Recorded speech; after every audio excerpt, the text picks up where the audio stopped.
The Starlight Bathhouse, a bedtime story for deep rest. Arrival at the Valley of Soft Starlight. The traveler had been walking for a long time. Not hurrying, not racing, just walking, one slow step after another, through meadows that had grown quieter as the sun descended beyond the hills.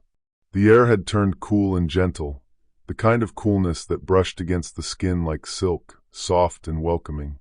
The traveler's shoulders had been tight for days, perhaps weeks, carrying the weight of thoughts that never seemed to settle, tasks that never seemed to finish, and a restlessness that followed like a shadow. But now something had shifted. The path had turned from dusty road to smooth stone, and the stone had led into a valley that seemed untouched by time. The valley was cradled between two ancient mountains, their peaks lost in the deep blue of twilight. The sky above was vast and endless, scattered with the first faint glimmers of stars that appeared one by one, like tiny breaths of light awakening in the darkness. The traveler paused and looked up. The stars were brighter here than anywhere else. They seemed closer, more alive, as though they were not distant suns but gentle lanterns hung carefully in the heavens, placed there by someone who understood the need for quiet light in the night. The air smelled of pine and water, of earth warmed by the day and now releasing its heat slowly, tenderly, into the evening. There was no wind, only stillness. The kind of stillness that felt like a gift. Ahead, nestled into the valley floor, the traveler saw the bathhouse. It was not large, but it glowed. Warm golden light spilled from paper lanterns strung along wooden beams and stone pathways. The light flickered softly, never harsh, never bright enough to startle. It simply was present, gentle, inviting. Steam rose in slow, curling ribbons from somewhere beyond the entrance, drifting upward into the night like prayers, like sighs, like the breath of the earth itself. The traveler felt something release in their chest. This was the place, the Starlight Bathhouse, the sanctuary spoken of in whispers by those who had once been weary and were now at peace. It was said that those who entered its waters left behind the burdens they carried, not through force or effort, but through the simple act of surrender. The water knew. The stones knew. The stars knew. The traveler took another slow step forward. The pathway leading to the bathhouse was made of smooth, rounded stones, each one worn soft by countless footsteps over countless years. The stones were warm beneath the traveler's feet, still holding the memory of sunlight. On either side of the path, small pools of water reflected the sky, their surfaces so still they looked like mirrors made of glass. Starlight shimmered in each pool, tiny reflections dancing without moving, as though the stars themselves had come down to rest. The traveler walked slowly. There was no need to hurry. There was nowhere else to be. As the path curved gently to the left, the scent of cedar and sage drifted through the air, mingling with the warmth of the steam. It was a scent that felt ancient, familiar, as though it had always existed in some quiet corner of memory.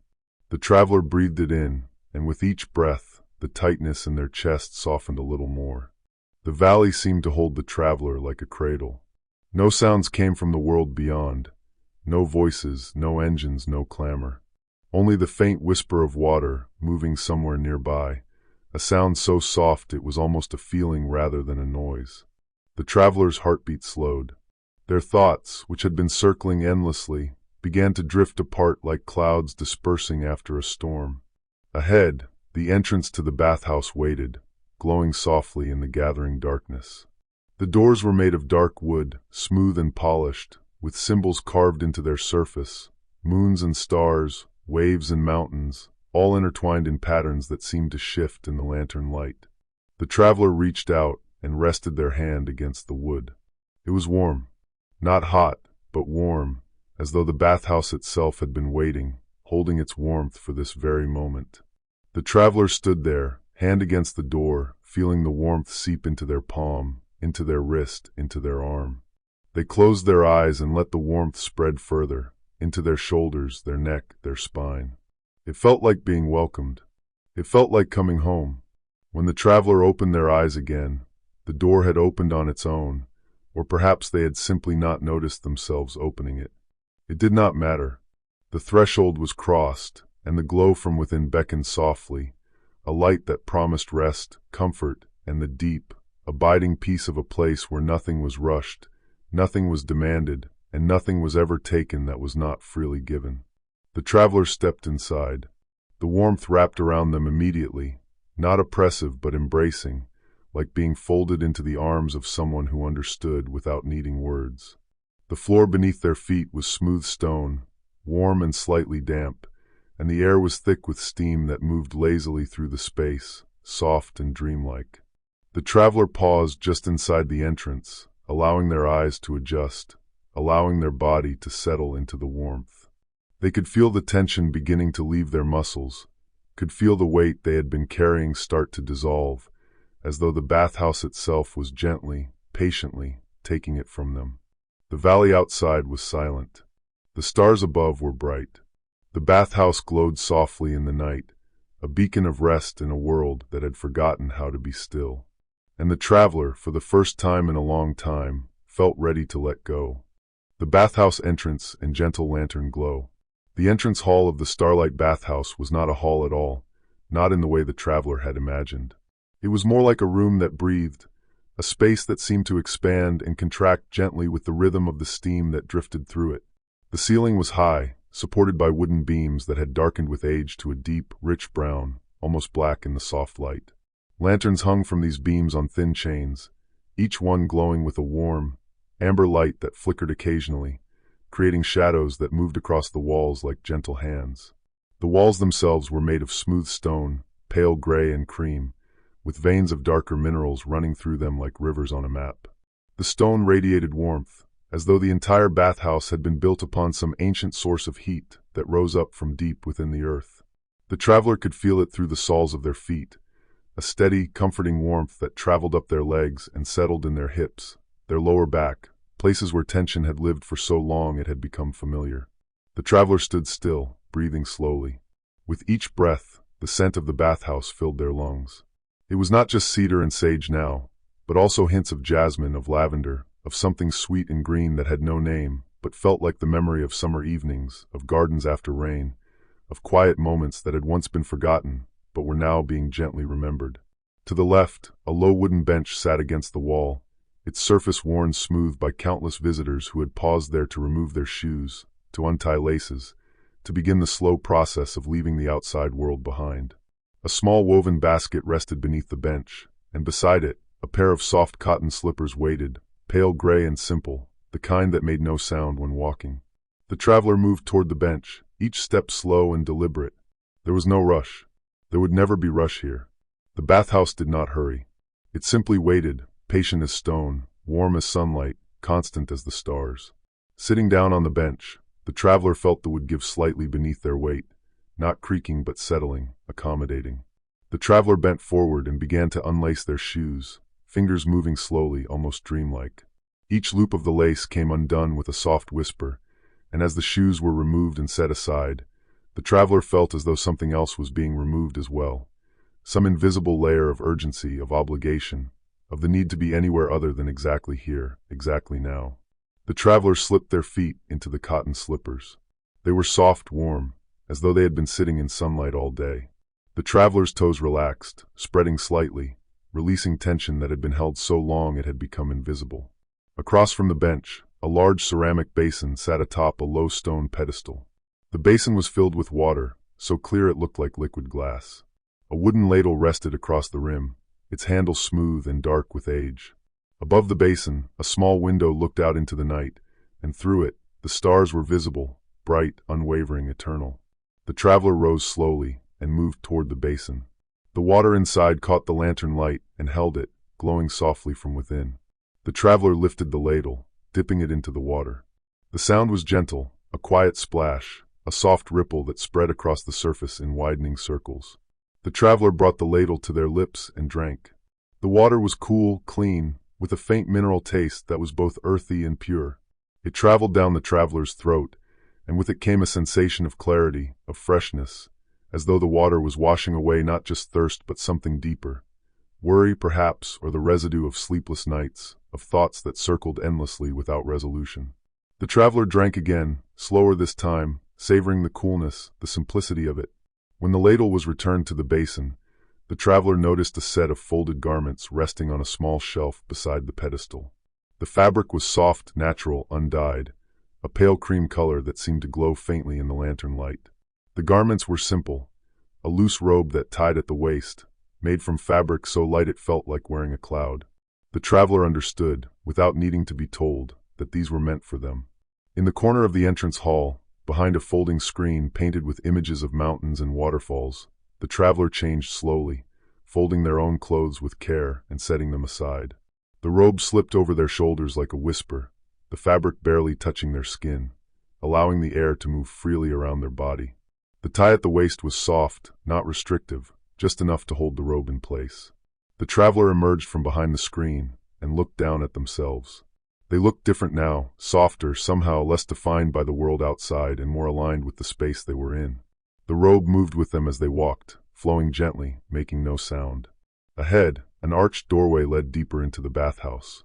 Through the arch, the traveler could see more lanterns, more stone, more steam that drifted lazily through the air like spirits moving through a dream. The light beyond the archway was golden, warm, inviting. It did not call out or demand. It simply waited, patient and kind. The traveler moved toward the archway, feet whispering across the warm stone floor. As they passed beneath the arch, the temperature shifted, just slightly warmer, just slightly more humid. The steam was thicker here, softening the edges of everything, blurring the lines between floor and wall, between light and shadow. The traveler could barely see more than a few feet ahead, but it did not matter. There was no need to see. There was only the need to move forward slowly, trusting that the path would reveal itself with each step. And it did. The stone pathway continued, smooth and warm, curving gently to the right. On either side, small alcoves had been carved into the walls, and in each alcove, a single lantern burned. The lanterns were not identical. Some were made of paper, others of frosted glass, still others of thin, translucent stone that glowed from within. Each one cast a slightly different quality of light: amber, honey, soft peach, pale gold. Together, they created a tapestry of warmth that wrapped around the traveler like a blanket. The traveler walked slowly, breathing in the steam, feeling it settle on their skin like dew. Their hair grew damp, small tendrils curling slightly at their temples. Their shoulders, which had been tight for so long, began to drop, just a little at first, then more still, until they hung naturally, easily, without effort. The pathway opened into a small courtyard, open to the sky. Above, the stars had multiplied. They filled the darkness with countless points of light, so many that the sky seemed less black and more a deep, velvet blue, alive with luminescence. The travelers stopped and looked up, tilting their head back, letting the night pour into them. In the center of the courtyard, a shallow pool of water reflected the stars perfectly. The surface was completely still, a mirror of the heavens. The traveler could not tell where the sky ended and the water began. It was all one, above and below, light and reflection, reality and dream. The traveler stood at the edge of the pool, gazing down into the stars beneath their feet. And for a long, quiet moment, there was nothing else. No past, no future, no worry, no plan. Only this: warmth, light, stillness, and the infinite, gentle presence of the stars. Meeting the quiet caretaker of the springs. From somewhere beyond the courtyard, so soft it might have been imagined, came the sound of footsteps. They were not hurried. They did not intrude. They simply arrived, gentle and measured, like the rhythm of a calm heartbeat, and the traveler turned slowly toward the sound. A figure emerged from the steam, moving with such quietness that they seemed to be part of the mist itself, materializing gradually from the soft golden light. The caretaker of the springs was neither young nor old, or perhaps they were both at once. Their face smooth, but their eyes holding the depth of many years, many seasons, many nights spent beneath these same stars. They wore robes similar to the travelers, but in a deeper shade of gray-blue, the color of the sky just before true darkness falls. The caretaker's hands were folded gently in front of them, and their bare feet made no sound as they crossed the warm stone. Their presence was not imposing. It did not demand attention or acknowledgement. It simply was calm, steady, like a lamp that burns without flickering, like water that flows without rushing. The traveler and the caretaker stood in the courtyard together, the pool of stars between them, and for a long moment neither spoke. There was no need. The silence was comfortable, natural, like the silence between old friends who have learned that not all moments require words. Finally, the caretaker bowed, just slightly, just enough, a gesture of welcome that contained no formality, only warmth. "You have traveled far," the caretaker said, and their voice was like the rest of them, soft, unhurried, with a quality that was both soothing and present. The words seemed to float in the air rather than break it. "The springs have been waiting." The traveler felt something in their chest open, like a door that had been closed for so long they had forgotten it could open. They tried to speak, to say something in return, but found that words felt heavy, unnecessary. Instead, they simply nodded, and the caretaker smiled, a small, gentle smile that reached their eyes and made them crinkle softly at the corners. "There is no hurry here," the caretaker said. "Time moves differently within these walls. It stretches, softens, becomes something else. You may stay as long as you need. The water does not measure. The stones do not count. You are welcome to rest." The traveler felt their throat tighten, not with distress but with relief, as though something they had been holding for too long was finally being acknowledged, finally being seen. They nodded again, and this time a small sound escaped them, half breath, half sigh, all release. The caretaker moved closer, their steps still soundless, and gestured gently toward the pathway that led beyond the courtyard. "Come," they said. "Let me show you the first of the gardens. We will walk slowly. There is much to see, but nothing that cannot wait. Tonight, you will move through the bathhouse at the pace of your own breath. Nothing more, nothing less." The traveler followed. They walked side by side through an archway on the far side of the courtyard, passing beneath stone carved with symbols the traveler did not recognize but somehow understood. Spirals and waves, crescents and circles, all flowing into one another in patterns that suggested cycles, rhythms, the eternal turning of things that begin and begin again. Beyond the archway, the air grew even warmer, the steam thicker. The pathway sloped downward gently, descending into the heart of the bathhouse where the springs themselves lay hidden, ancient and alive. Lanterns continued to line the path, but here they were spaced further apart, their light softer, creating pools of illumination separated by stretches of gentle shadow. The caretaker walked with their hands still folded, their pace unhurried, their breathing steady and calm. The traveler found their own breath beginning to match it, in slow and deep, out long and easy. In, out, in, out. The rhythm became something to follow, something to trust. "The springs are fed by water that has traveled through stone for 1,000 years, the caretaker said, their voice blending with the sound of distant water. "It rises from deep places, warmed by the earth's own heat, carrying minerals that soften the body and quiet the mind. Each pool has its own quality, its own gift. You will feel the differences as you enter them. The water will speak to you in its way." The traveler listened, absorbing the words not just with their mind but with their whole body. They could feel the truth of what the caretaker said in the warmth rising from the stones beneath their feet, in the way the steam seemed to carry weight and substance, in the faint mineral scent that grew stronger as they descended. They passed through a narrow corridor where the walls pressed closer on either side, smooth and dark, glinting faintly with moisture. The ceiling lowered, and the traveler had to bow their head slightly. The caretaker moved ahead, their form barely visible in the dim light, more shadow than substance, a guide leading the way through comfortable darkness. Then the corridor opened. The travelers stepped into a garden unlike any they had ever seen.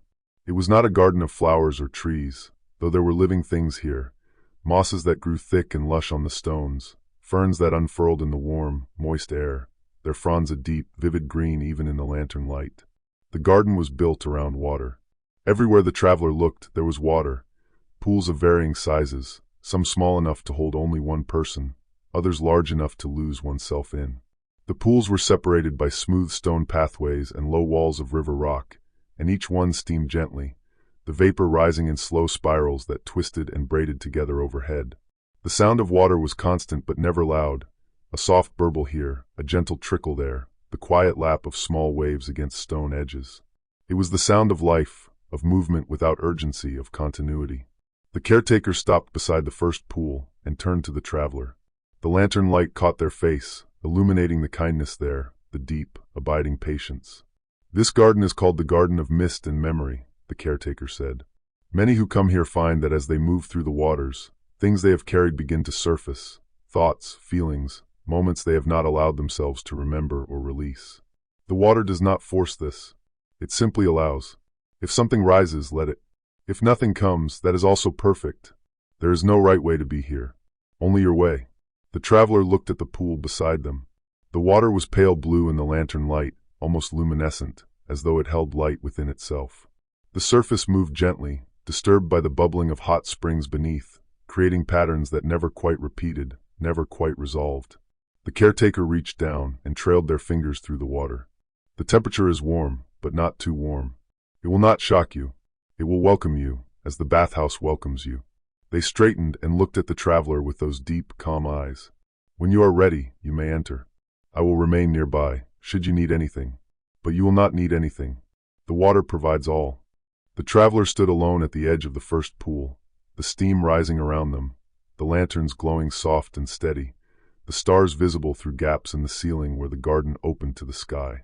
And slowly, without deciding, without thinking, the traveler reached for the tie of their robe and loosened it.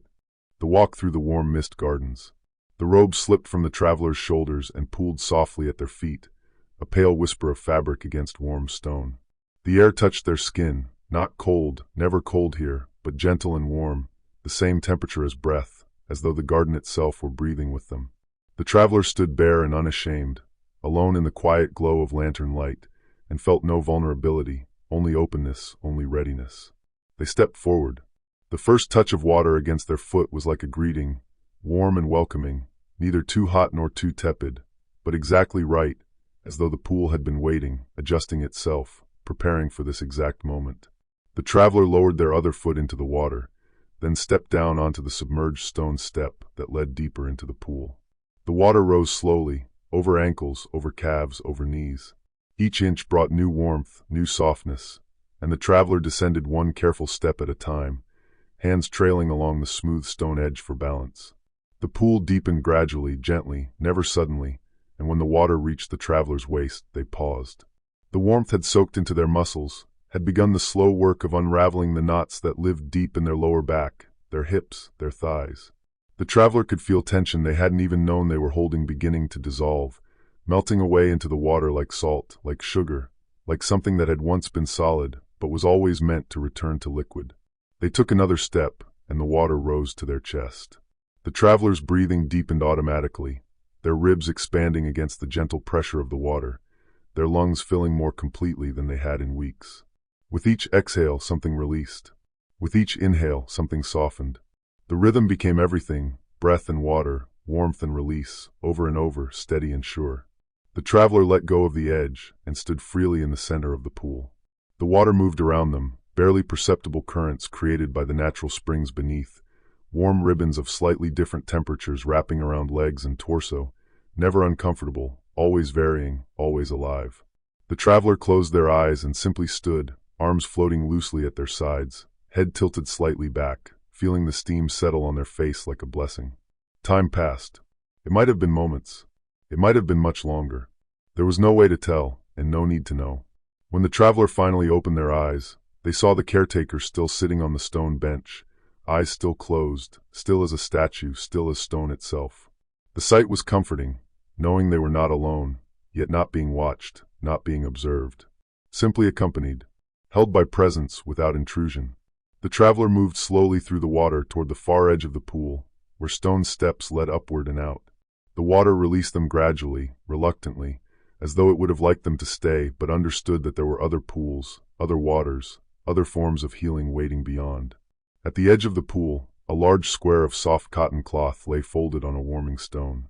The traveler emerged from the water, skin flushed pink from the heat, droplets running in slow rivers down arms and legs and back. They reached for the cloth and pressed it gently against their face, their neck, their shoulders, not rubbing, not drying harshly, but simply absorbing the excess water, leaving their skin damp and warm and glowing. The robe waited where they had left it. The traveler slipped it back on, and the fabric clung slightly to their damp skin, creating a sensation that was intimate and comforting, like being wrapped in something alive and caring. The caretaker's eyes opened, though the traveler had made no sound. Perhaps the caretaker had not been sleeping at all, but existing in that space between waking and dreaming, that place of deep rest that requires no unconsciousness. They rose from the bench with the same fluid grace they had shown before and approached the traveler with a small smile. "The water has welcomed you," the caretaker said. It was not a question. They could see it in the traveler's face, in the softness around their eyes, in the way their shoulders now hung loose and easy. "Come, let me show you the rest of the garden." There is more to see, more to feel. We will walk together." The traveler nodded, and together they moved along the stone pathway that wound between the pools. The pathway was narrow but never precarious, smooth but not slippery, warm beneath bare feet that left damp prints on stone that dried almost as soon as they were made. On either side, pools of varying sizes steamed and bubbled softly. Some were round, carved into natural depressions in the rock. Others were rectangular, their edges carefully finished by hands long gone, but whose work remained, steady and true. In one pool, flower petals floated on the surface, pale pink and white, their fragrance delicate and sweet, mixing with the mineral scent of the water to create something entirely new, entirely perfect. The petals drifted in slow circles, moved by currents below, never clustering, never separating entirely, performing an endless, gentle dance. "That is the petal pool," the caretaker said, slowing their pace so the traveler could look. "Some come here to soak in beauty as well as warmth. The petals are gathered fresh each evening from the gardens above, where they grow in the sunlight. By night, they give themselves to the water, offering their softness, their color, their fragrance. They ask nothing in return. They simply give." The traveler watched the petals turn and drift, mesmerized by their slow ballet, by the way the lantern light caught the water's surface and made it shimmer like silk. They walked on. The garden seemed to expand the deeper they went, opening into wider spaces, and then narrowing again into intimate alcoves where single pools sat nestled between stones, partially hidden by curtains of steam that drifted like veils. Each pool had its own character, its own temperature, its own presence. One pool was dark, the water a deep midnight blue, almost black, reflecting nothing but absorbing everything. A pool for letting go, for releasing what no longer served, for watching thoughts sink down into darkness and disappear. Another pool was shallow and wide, its bottom covered in smooth white pebbles that caught the light and glowed like small moons submerged in water. This pool invited lying back, floating, spreading arms and legs wide and trusting the water to hold, to support, to carry the weight of a body that was so often asked to carry far too much. The caretaker pointed out each pool but did not linger, did not pressure, did not suggest. They simply named and moved on, allowing the traveler to absorb, to notice, to feel which pools called, and which could wait for another time, another visit, another night.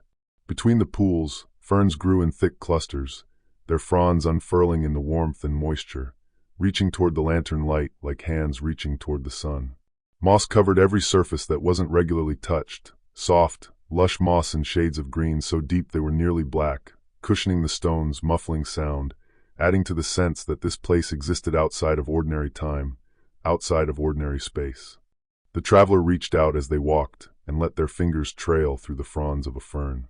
The texture was cool and smooth, a contrast to the warmth that surrounded everything else, and the sensation sent a small shiver of pleasure up their arm, into their shoulder, settling somewhere near their heart. The pathway curved to the left and began to slope upward, rising gently through a section of the garden where the ceiling was higher, where the air was less thick with steam and more filled with the soft night breeze that drifted down from openings above. The traveler could see stars through these openings, bright and steady, eternal witnesses to the quiet rituals taking place below. The caretaker paused at a place where the path widened into a small terrace overlooking the garden they had just walked through. From here, the traveler could see the layout of the pools, the way they connected and separated, the way the pathways wove between them like threads in a tapestry, creating a pattern that was both intentional and organic, both designed and natural. Lanterns dotted the garden below, their light soft and golden, and the steam rose between them like ghosts, like spirits, like the breath of the earth made visible. It was beautiful. It was so beautiful that the traveler felt their eyes grow damp, felt something in their chest expand and ache sweetly. A good ache, the ache of witnessing something pure and true and undeniably holy. The caretaker stood beside them, hands folded, gazing out over the garden with the same quiet reverence the traveler felt. They did not comment on the beauty. They did not need to. It spoke for itself. After a time, minutes or hours, impossible to say, the caretaker turned and gestured to the path ahead. "There is more," they said softly. "Always there is more. But we go slowly. We go at the pace of comfort, of breath, of being. Are you ready to continue?"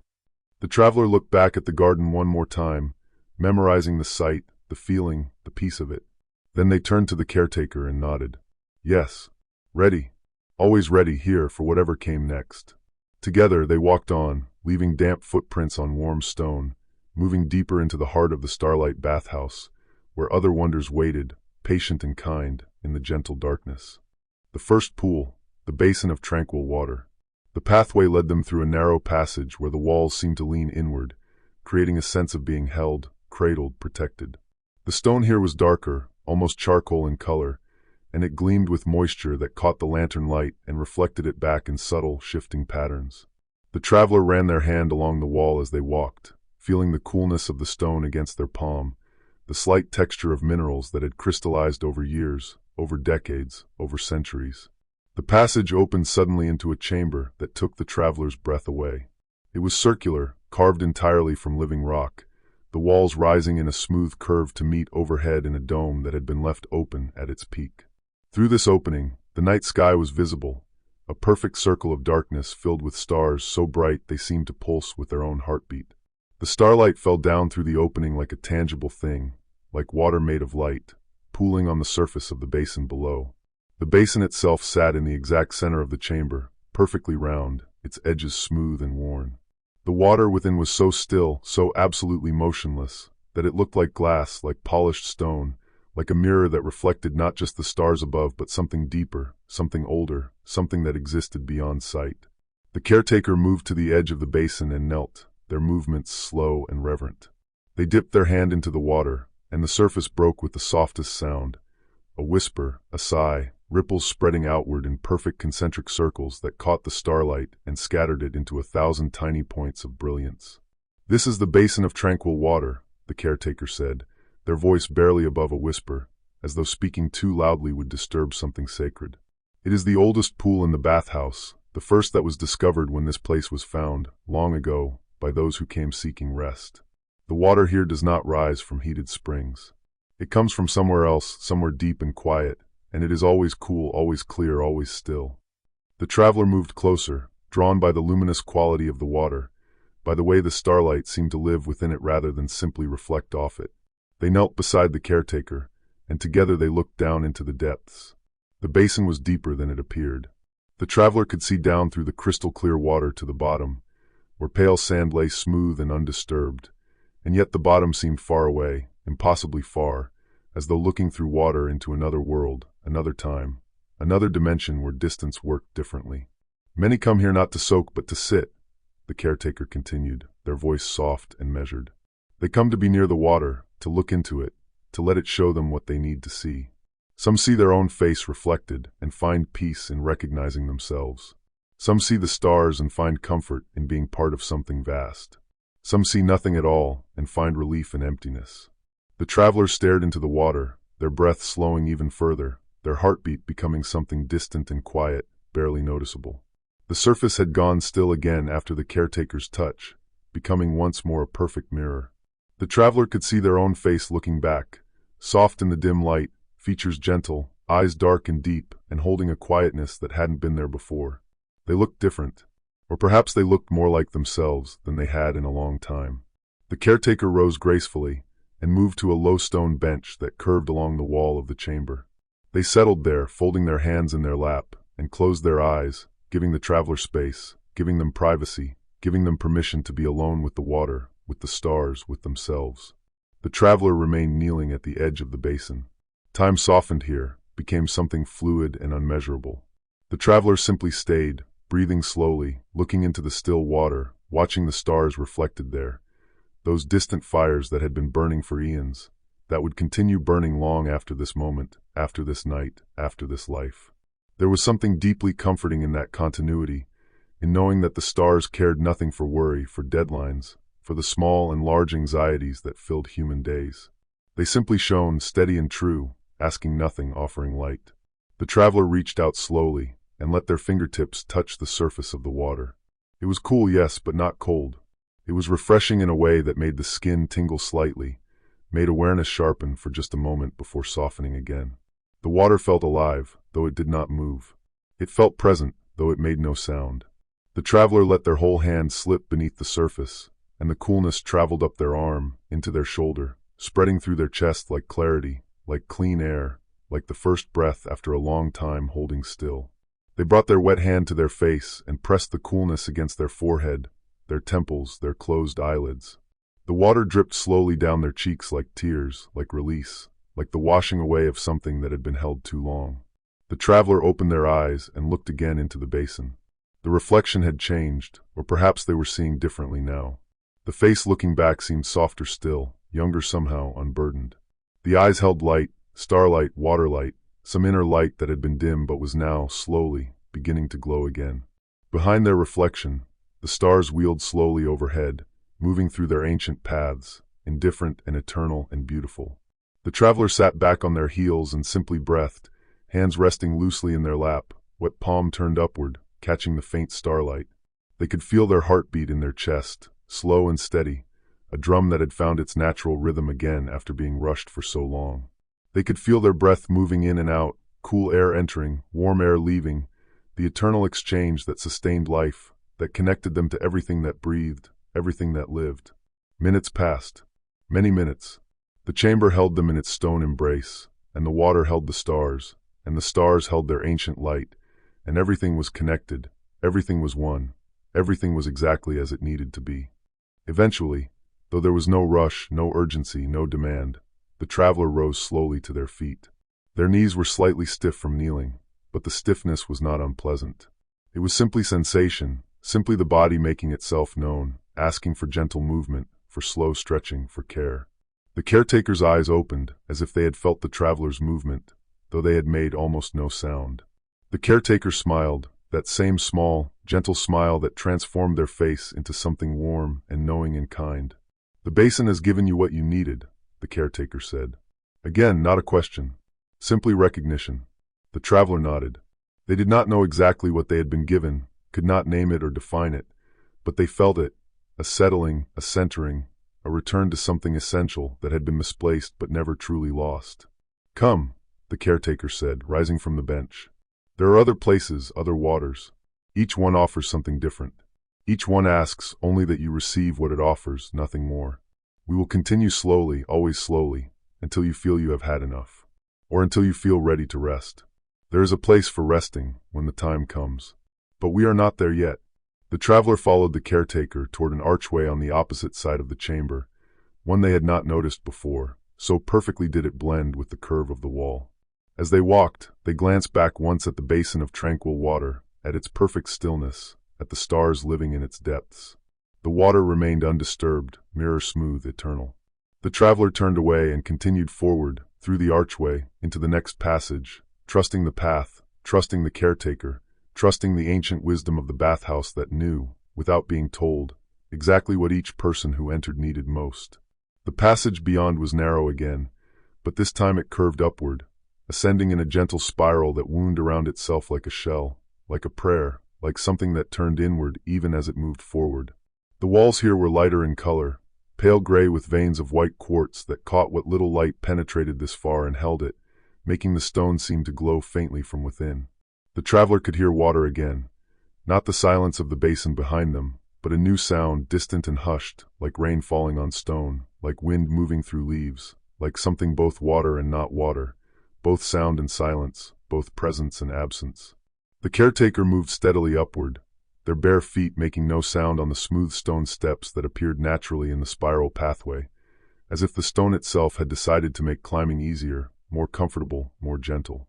The traveler followed, breathing easily despite the climb, feeling no strain, no effort, only the pleasant sensation of movement, of progress, of continuing onward into mystery.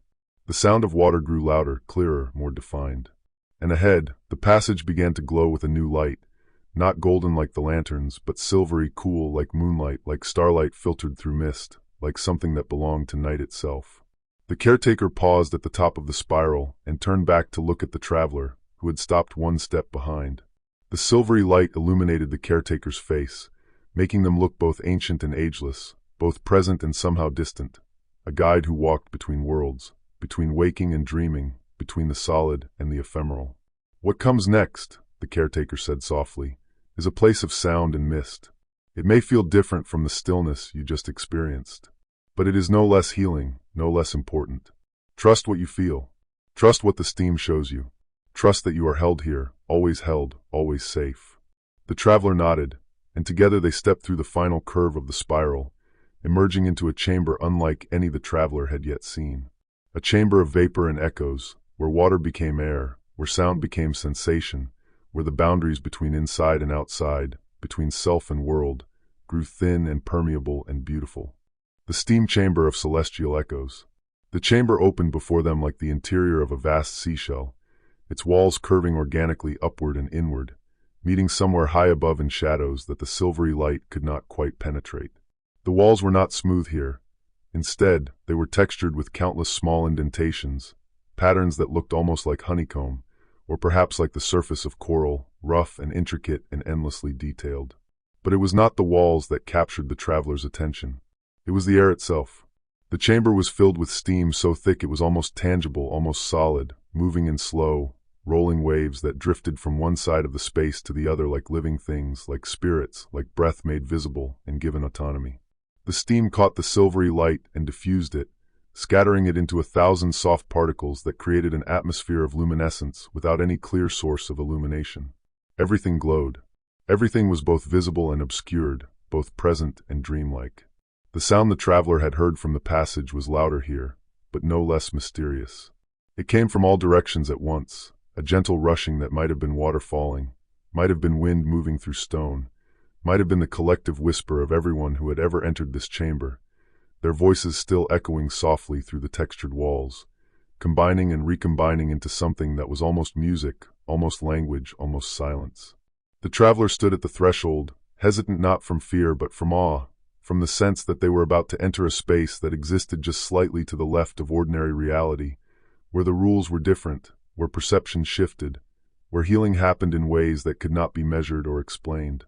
The caretaker stepped forward into the steam and disappeared almost immediately, their form dissolving into the vapor, becoming part of the silvery light, part of the sound, part of the chamber itself. But their voice remained, drifting back to the traveler, calm and steady and close, though there was no way to tell from which direction it came. "Come," the voice said. "The steam will not harm you. It will embrace you. Let it touch your skin, your lungs, your eyes. Let it soften everything it touches. There is nothing to fear here. Only transformation. Only gentleness." The traveler took a step forward. The steam enveloped them instantly, wrapping around their body like silk, like warm water, like the embrace of something that had no form but infinite presence. The temperature was warmer than the air outside the chamber, but not uncomfortably so. It was the warmth of summer afternoons, of sunlight on skin, of being held close by someone whose body radiated comfort and safety. The traveler could barely see their own hands when they held them up before their face. The steam was that thick, that complete. It moved constantly, swirling in patterns that seemed random but also purposeful, as though it were searching for something, touching everything, learning the contours of the traveler's body, the boundaries of their form, the places where tension still hid. The traveler took another step, and then another, moving deeper into the chamber. The floor beneath their feet was warm and slightly damp, textured enough for grip but smooth enough for comfort. They could not see where they were going, could not orient themselves by sight, and so they moved by feeling, by intuition, by trust. The sound surrounded them, and as they stood still, listening, the traveler began to distinguish different layers within it. There was the sound of water. Yes, somewhere in the chamber, water was falling, dripping, flowing over stone. But there was also the sound of breathing, soft, slow breaths that might have been their own, or might have been the chamber itself, inhaling and exhaling in rhythm with some ancient pulse. And beneath that, or perhaps woven through it, there was something else, a resonance, a vibration so low it was felt more than heard, a frequency that seemed to move through the traveler's bones, through their chest, through the base of their skull. The traveler closed their eyes, though it made little difference in the obscuring steam. With eyes closed, other senses sharpened. They could feel the steam settling on their skin, condensing into tiny droplets that ran in slow rivers down their arms, their back, their legs.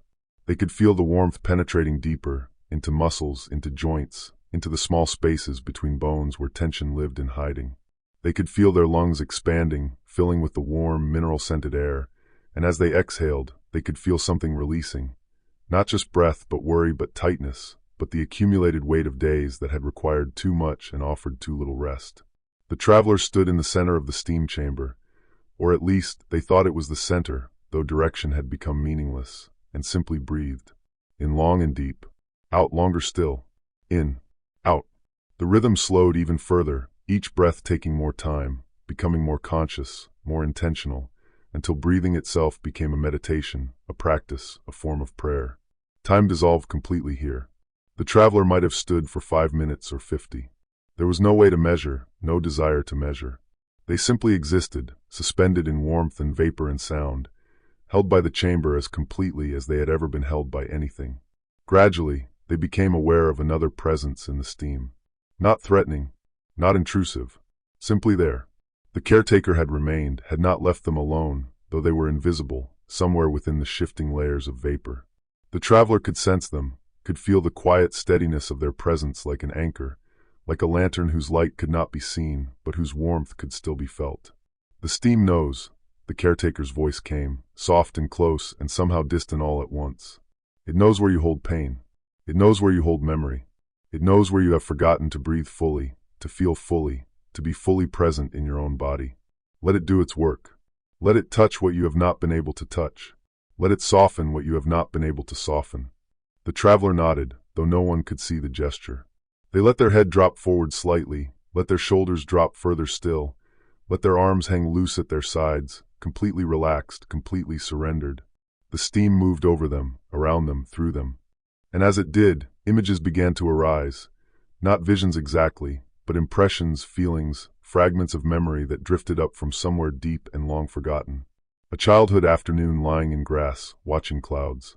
The sound of rain on a roof. A moment of laughter shared with someone whose face was blurred, but whose presence was warm.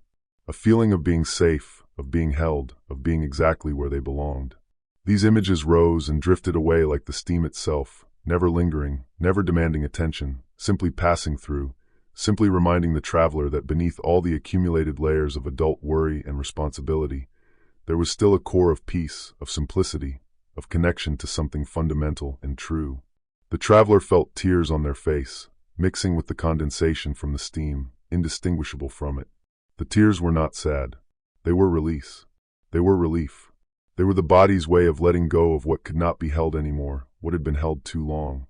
The crying was quiet, gentle, barely more than breath, and it felt good, felt right, felt like rain falling after a long drought, like the earth opening to receive what it had been missing. Yes, the caretaker's voice whispered from somewhere in the vapor. Yes, let it flow. Let it fall. There is no shame here. Only healing. Only truth. The traveler cried softly in the steam chamber, alone but not alone, held by warmth and vapor and sound, held by the ancient stones that had witnessed this same release countless times before and would witness it countless times again. Their crying was absorbed by the chamber, by the textured walls that caught every sound and held it, transformed it, wove it into the ongoing song that filled this space. Gradually, the tears slowed, then stopped. The traveler's breathing deepened again, steadied again, finding a new rhythm that was somehow lighter, freer, less burdened than before. They wiped their face with their hand, though everything was wet already, and opened their eyes. The steam had thinned slightly, or perhaps their eyes had adjusted, learning to see through it. They could make out shapes now, the curve of the walls, the darker shadows that indicated alcoves or openings, and ahead, a faint glow that suggested another passage, another threshold, another transition. The caretaker materialized from the vapor, appearing gradually like a photograph developing, like something coming into focus after being blurred. They stood before the traveler and looked at them with those deep, knowing eyes, seeing not just the surface but something beneath, something essential. You have released what needed releasing, the caretaker said. The steam has done its work. You are lighter now. Can you feel it? The traveler nodded. They could feel it, a spaciousness in their chest, an ease in their breathing, a softness in their body that had not been there before. They felt as though they could float, as though gravity had loosened its hold, as though they were made of something lighter than flesh, lighter than bone. Come, the caretaker said, gesturing toward the glow ahead. There is more to experience, but of a different kind. We move from water to air to earth, from sound to silence to light. Each element offers its gift. Each gift prepares you for the next. You're doing well. You are exactly where you need to be. The traveler followed the caretaker through the steam, through the silvery light, toward the glow that beckoned from ahead. With each step, the steam thinned further, revealing more of the chamber, more of the path, more of what lay beyond. They passed beneath an archway carved with flowing patterns. Water and wind intertwined, impossible to say where one ended and the other began. and emerged from the steam chamber into cooler air, into clearer light, into a new space that awaited them with its own quiet magic. Behind them, the chamber continued to breathe, continued to whisper, continued to hold its ancient work of healing within walls that had stood for longer than memory, that would stand for longer still, patient and constant as stone, as water, as stars. The garden of floating lanterns. The air beyond the steam chamber was different, lighter, cooler, touched by the faintest breeze that carried with it the scent of night-blooming flowers and something else, something sweet and indefinable, like the smell of moonlight, if moonlight had a fragrance.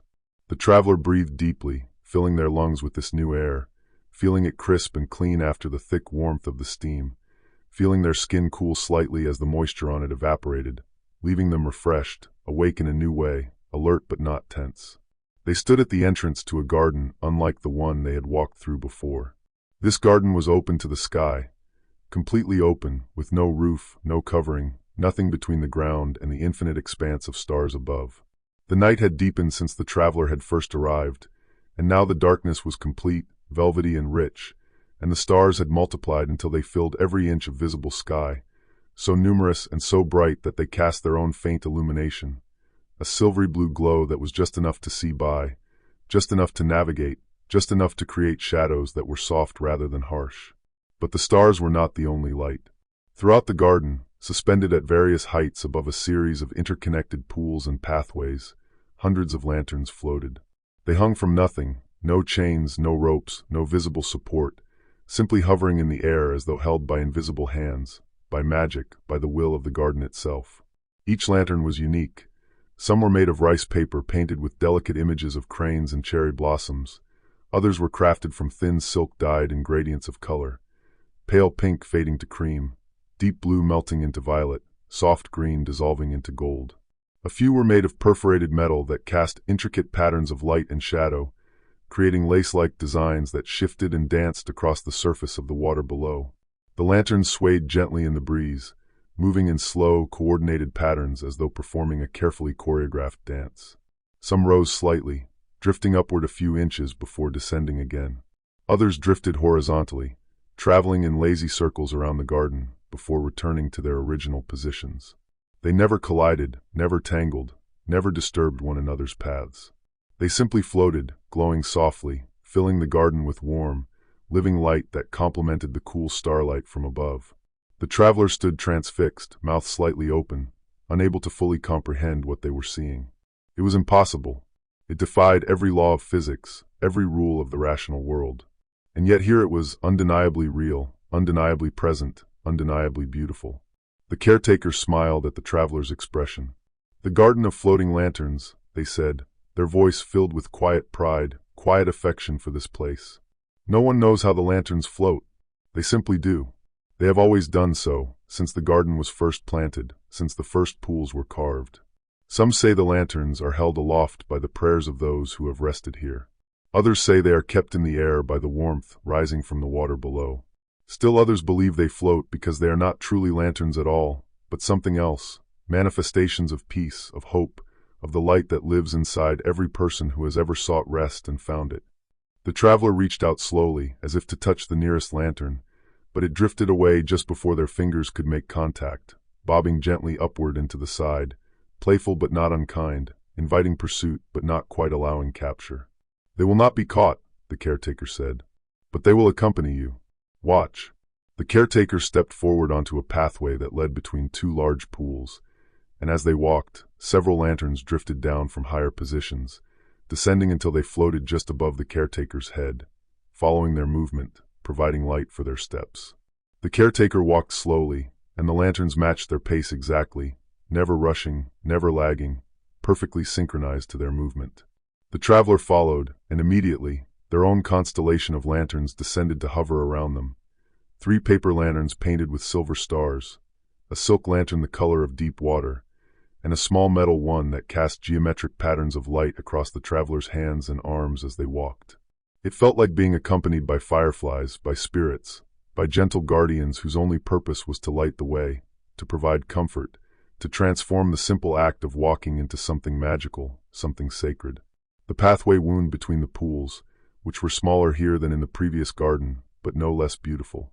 The water in each pool reflected both the stars above and the lanterns hovering nearby, creating layers of light, cool silver from the sky, warm gold and amber from the floating lanterns, that mixed and mingled on the surface, creating colors that existed nowhere else, that could not be named because they belonged only to this moment, this place, this night.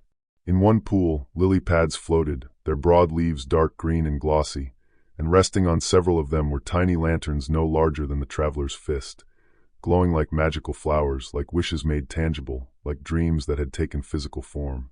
The traveler knelt beside this pool, enchanted, and reached out to trail their fingers through the water. The surface broke into gentle ripples that spread outward, distorting the reflections, making the lights dance and scatter before slowly reforming as the water stilled. The temperature of this water was cooler than the springs they had entered before, not cold, but refreshing, awakening, like spring water from a mountain stream. The caretakers settled onto a low stone bench nearby, arranging their robes around themselves with practiced grace. Their accompanying lanterns rose slightly, giving them space, casting a soft glow over their serene face. "This garden is for wonder," the caretaker said softly. "The other waters heal the body, quiet the mind, release what has been held. But this place heals something else, the part of us that has forgotten how to feel awe, how to experience beauty without analyzing it, how to simply be present with magic without needing to explain it." The traveler looked up at the lanterns floating above, at the stars beyond them, at the interplay of natural and impossible light. The caretaker was right. Something in the traveler's chest was opening, expanding, making room for something they had not felt in so long they had almost forgotten it existed. Pure, uncomplicated joy. The kind of joy that children feel naturally, effortlessly, before they learn to question and doubt and require proof for everything. Here, proof did not matter. Logic did not matter. The lanterns floated, and that was enough. They were beautiful, and that was enough. The traveler was here, now witnessing this, and that was more than enough. It was everything. One of the lanterns drifted down until it hovered just inches from the traveler's face. It was made of pale yellow silk, painted with a simple image of a full moon surrounded by wispy clouds. The light inside it, warm and steady, illuminated the traveler's features, and for a moment, the traveler and the lantern simply regarded each other, two beings sharing space, sharing time, sharing this quiet moment of connection. Then the lantern bobbed gently, as if nodding, and drifted away to rejoin the others in their slow aerial dance. The traveler smiled. Actually smiled, fully and freely, the corners of their mouth lifting without effort, without self-consciousness, and the smile felt like something returning home, like a door long closed being opened again, letting light flood into rooms that had been dark for too long. The caretaker saw the smile, and their own face softened further. "Yes," they said, "there it is. The light that lives in you, recognizing the light around you. They are the same light, you know. The lanterns glow because you are here to see them. You glow because the lanterns are here to reflect it back to you. Everything is connected. Everything is one." The traveler rose from beside the lily pad pool and continued along the pathway, their accompanying lanterns drifting with them, faithful and constant. They walked slowly, taking in every detail. The way certain pools held clusters of water plants with small white flowers that opened only at night, their petals luminous in the mixed light.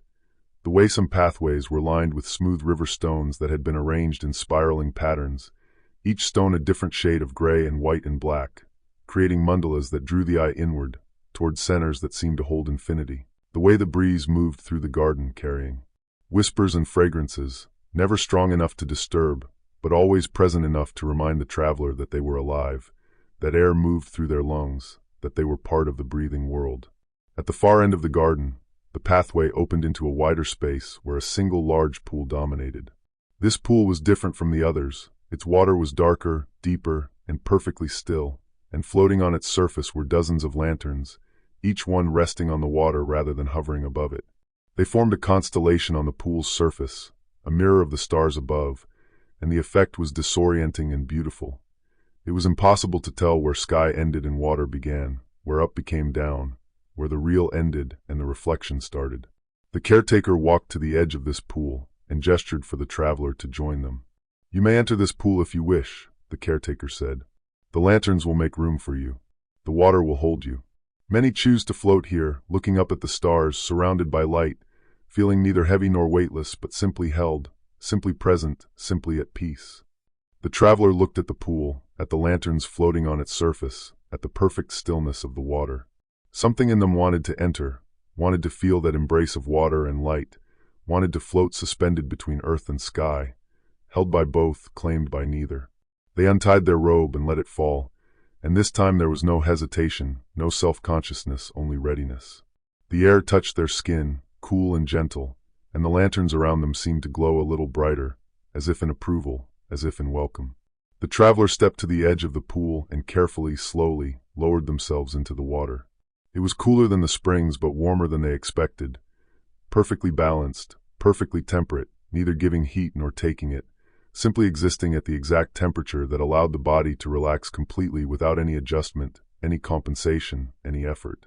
The lanterns on the surface parted smoothly as the traveler entered, drifting aside to create space, and as the traveler leaned back and allowed themselves to float, the lanterns drifted closer again, surrounding them in a ring of soft, glowing light. The traveler lay back, arms spread slightly, legs extended, head supported by the water's natural buoyancy. Above, the stars stretched endlessly. Around, the lanterns glowed softly. Below, the dark water held them with perfect, unwavering support. And the traveler floated, suspended between heaven and earth, between light and darkness, between waking and dreaming, in a moment so perfect, so complete, that time itself seemed to pause, to bow in reverence, to acknowledge that some moments deserve to last forever, even though all moments must eventually pass. The caretaker stood at the edge of the pool, hands folded, watching over the traveler with quiet vigilance, quiet love, ensuring safety, ensuring peace, ensuring that this moment of perfect stillness would remain undisturbed for as long as it needed to last. And above it all, the stars looked down, ancient and patient and knowing, having witnessed the scene countless times before, the weary finding rest, the burdened finding lightness, the lost finding themselves again in the simple act of surrender, of floating, of allowing themselves to be held. The pool of restored breath and calm.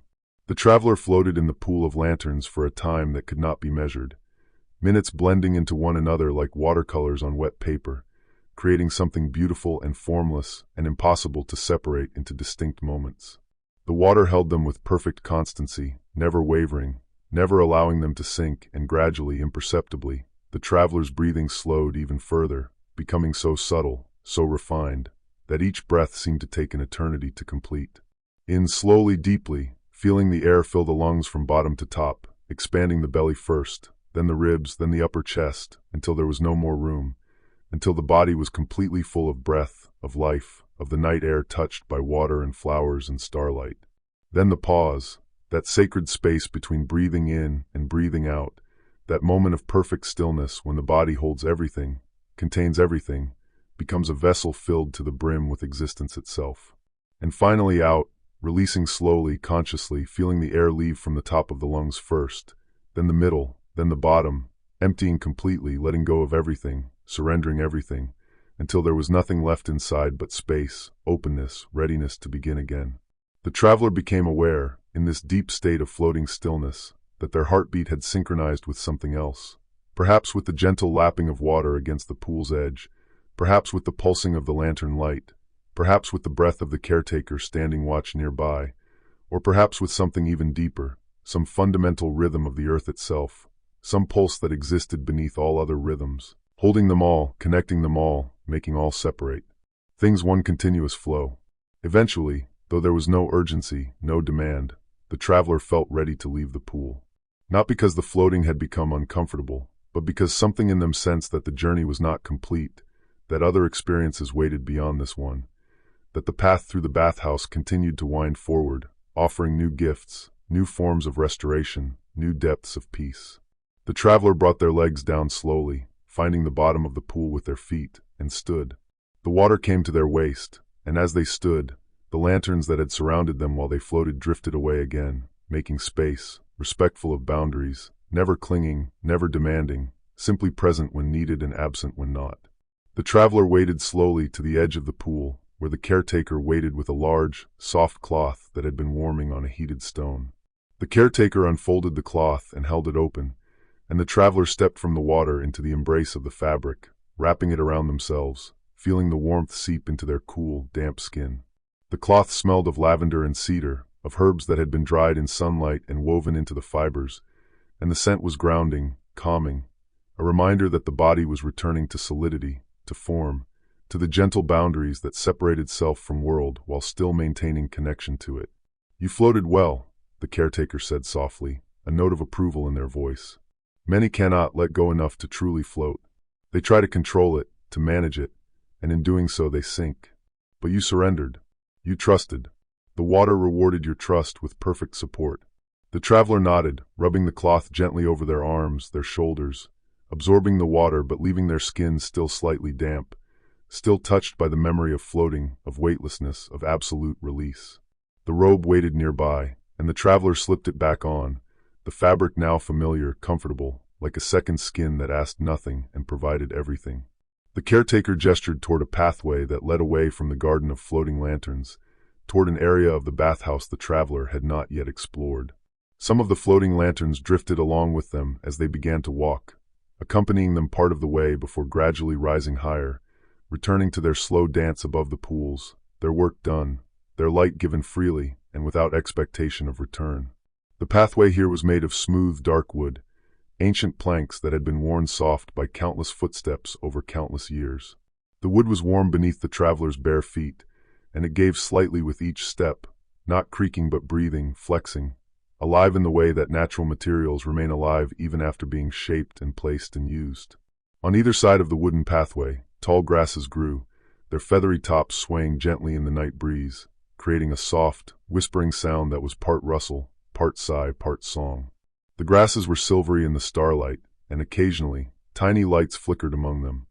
Fireflies, perhaps, or something like fireflies, or perhaps simply the grasses themselves glowing with their own internal luminescence, contributing their small light to the greater tapestry of illumination that filled the bathhouse.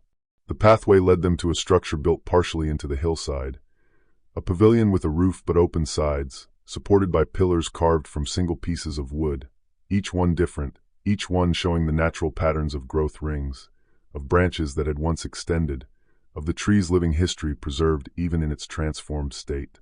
Inside the pavilion, the traveler could see several pools, each one smaller and more intimate than those in the larger gardens. These pools were clearly designed for individual use, for solitary immersion, for the kind of healing that required privacy, quiet, and complete focus inward. The caretaker led the traveler to the pool at the center of the pavilion. It was round, carved from a single massive piece of pale stone that might have been marble or might have been something else entirely, something that existed only here, only in this place, quarried from the mountains that cradled the valley, shaped by hands that understood how stone wanted to be shaped, how it wanted to hold water, how it wanted to serve. "This is the pool of restored breath and calm," the caretaker said, their voice dropping even lower, becoming almost a whisper, as though speaking of something sacred, something that required reverence. "The water here comes from the deepest spring of all, from a source so far beneath the earth that it has never seen sunlight, has never been touched by wind or rain or any weather. It rises here pure and untouched, carrying minerals that have dissolved from ancient stones, bringing with them the memory of depth, of darkness, of the quiet places where nothing disturbs and nothing demands." The traveler looked into the pool. The water was clear but seemed to hold a faint greenish tint, and it steamed more than the other pools had, the vapor rising in steady columns that twisted and braided together before dissipating into the cooler air above. "This water is the warmest you will encounter tonight," the caretaker continued. "It asks something different than the others.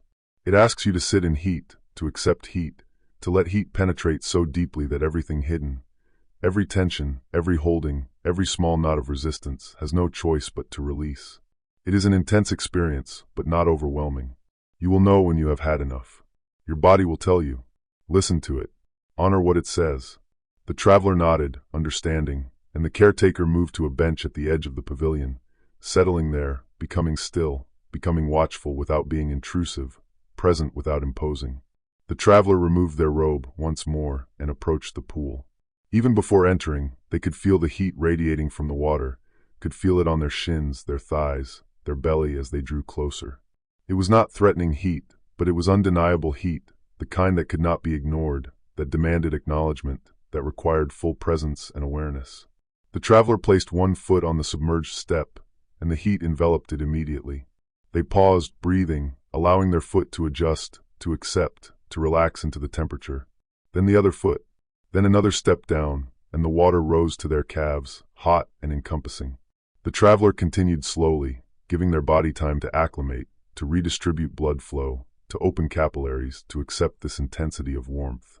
The water rose to their knees, their thighs, their hips, and with each new level of immersion, the traveler paused, breathed, softened aloud. When the water reached their waist, the traveler carefully lowered themselves into a sitting position on the bench that had been carved into the pool's interior. The water rose to their chest, and the heat was all-encompassing now, surrounding them completely, pressing in from all sides, insistent and thorough and impossible to escape or avoid. The traveler's skin flushed deep pink. Their heartbeat quickened slightly, not from distress but from the body's natural response to heat, increasing circulation, bringing blood to the surface, activating all the systems that regulated temperature, that protected, that maintained balance.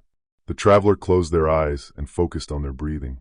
In deeply, feeling the hot air fill their lungs, feeling it all the way down. Out, slowly releasing. In. Out. The breath became the anchor, the thing to hold on to, the rhythm that allowed everything else to happen without panic, without resistance, without the mind interfering with the body's natural wisdom.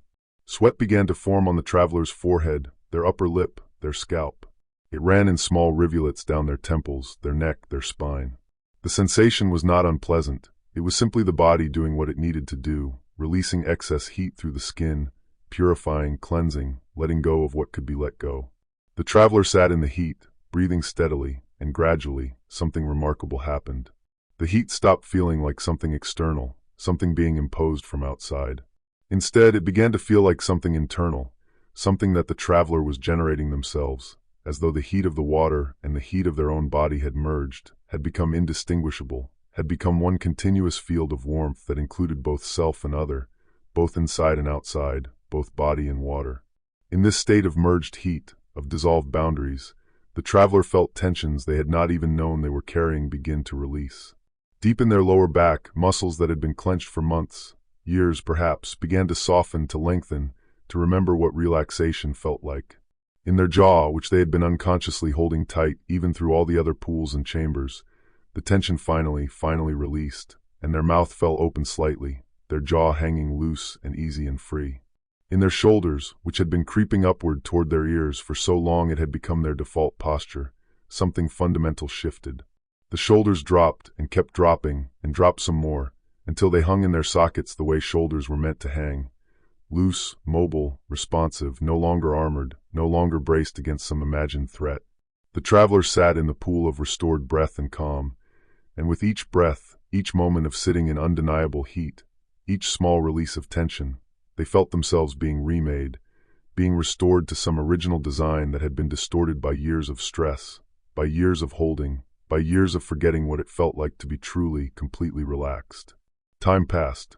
The traveler sweated and breathed and sat in heat that no longer felt like heat, but simply felt like existence, like being, like the natural state of a body fully alive and fully present.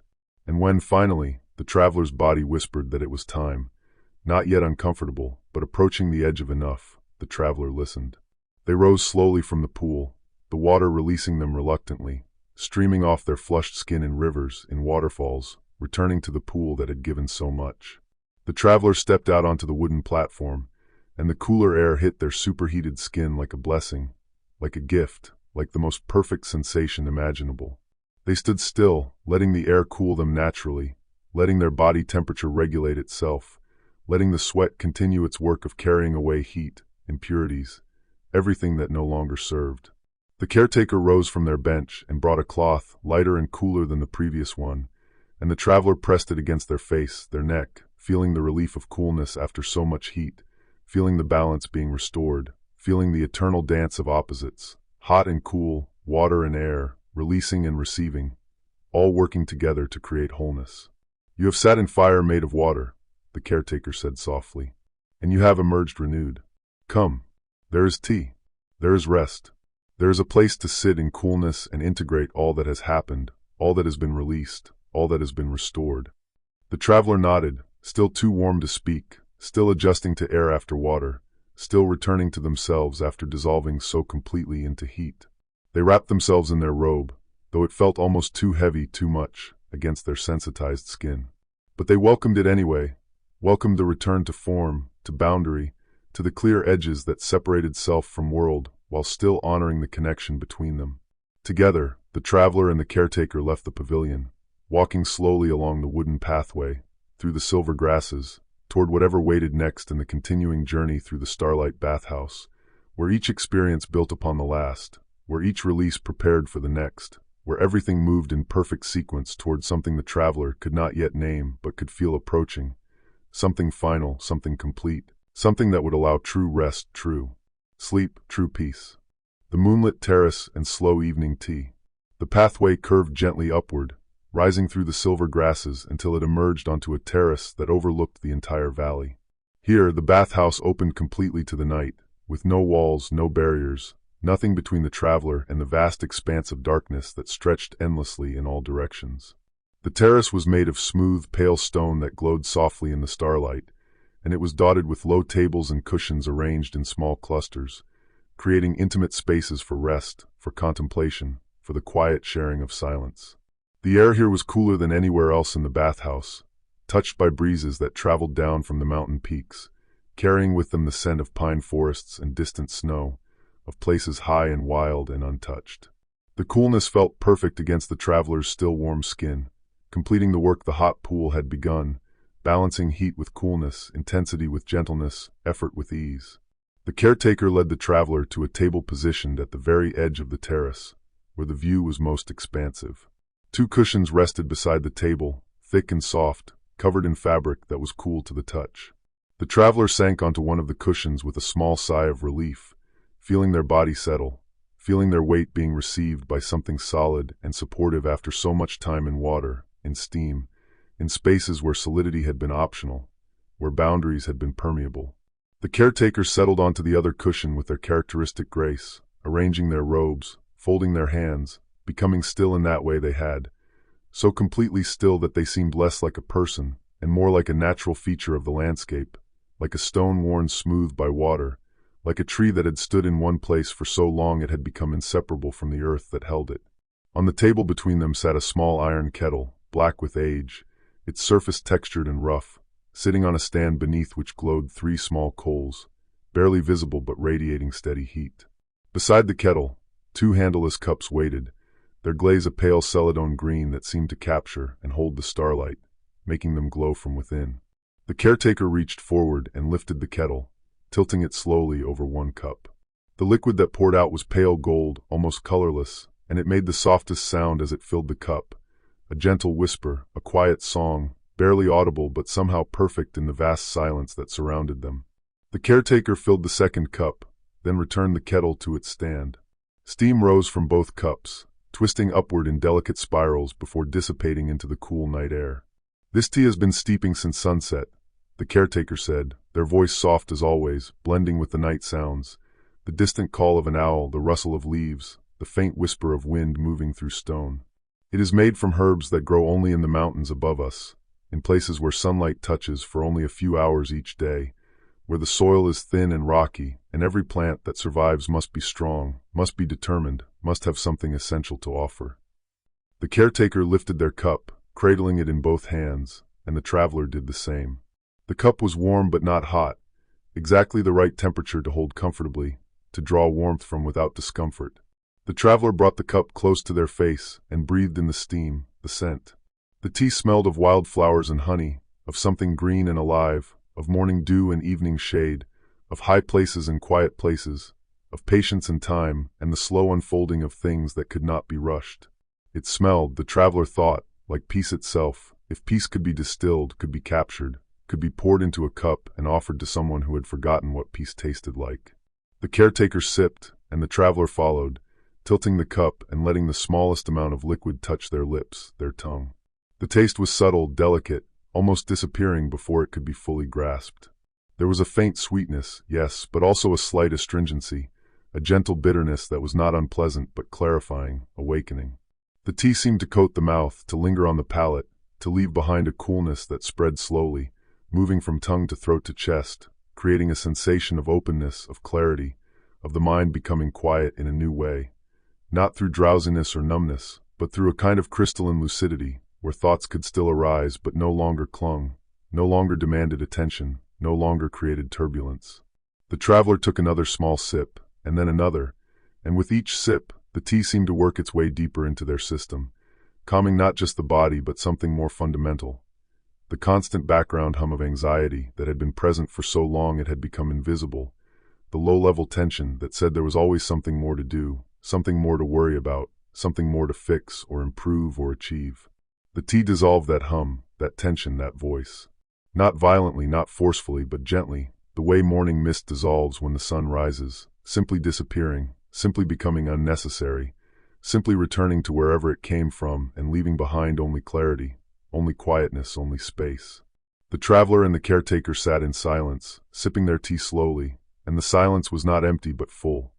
Full of starlight, full of cool air, full of the distant sounds of the valley settling into its deepest rest, full of the sense that everything was exactly as it should be, that nothing needed to be different, that this moment, as simple as it was also complete, also perfect, also enough. Below the terrace, the traveler could see parts of the bathhouse they had already visited, the garden of floating lanterns, where the lights still danced and swayed above the pools, the steam chamber, from which vapor continued to rise in steady columns, the entrance courtyard, where the first pool reflected stars like a mirror made of liquid glass. From this elevated position, the traveler could see how everything connected, how each space flowed into the next, how the whole bathhouse was designed as a journey, a progression, a carefully orchestrated movement through different forms of healing, different qualities of release, different depths of rest. And the traveler could see, too, that there was more ahead, structures partially hidden by trees, pools they had not yet entered, chambers they had not yet explored. The journey was not over. There were still gifts to receive, still experiences to have, still layers of tension to release, still depths of peace to discover. But there was no urgency. There was never urgency here. The caretaker refilled both cups from the kettle, which somehow still held tea despite having already poured several times. The traveler accepted the refill gratefully, wrapping their hands around the warm cup, feeling the heat travel up their arms, into their shoulders, settling in their chest like a small sun, glowing softly, radiating comfort. Many people spend their entire lives moving quickly, the caretaker said, breaking the long silence with words that felt considered, deliberate, offered as gift rather than imposed as conversation. They move from task to task, from moment to moment, never pausing, never stopping, never allowing themselves to simply be. They believe that stillness is laziness, that rest is weakness, that constant motion is the only proof of value, of worth, of deserving to exist. The caretaker paused, sipping their tea, gazing out over the valley. But this is not true.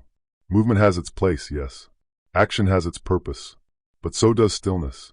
So does rest. So does the quiet moment of sitting with tea, watching stars, feeling the cool night air, and doing nothing, absolutely nothing, except being alive, being present, being here. The traveler felt tears prick their eyes again, not from sadness but from recognition, from being seen so completely, from having their deepest struggle named so accurately.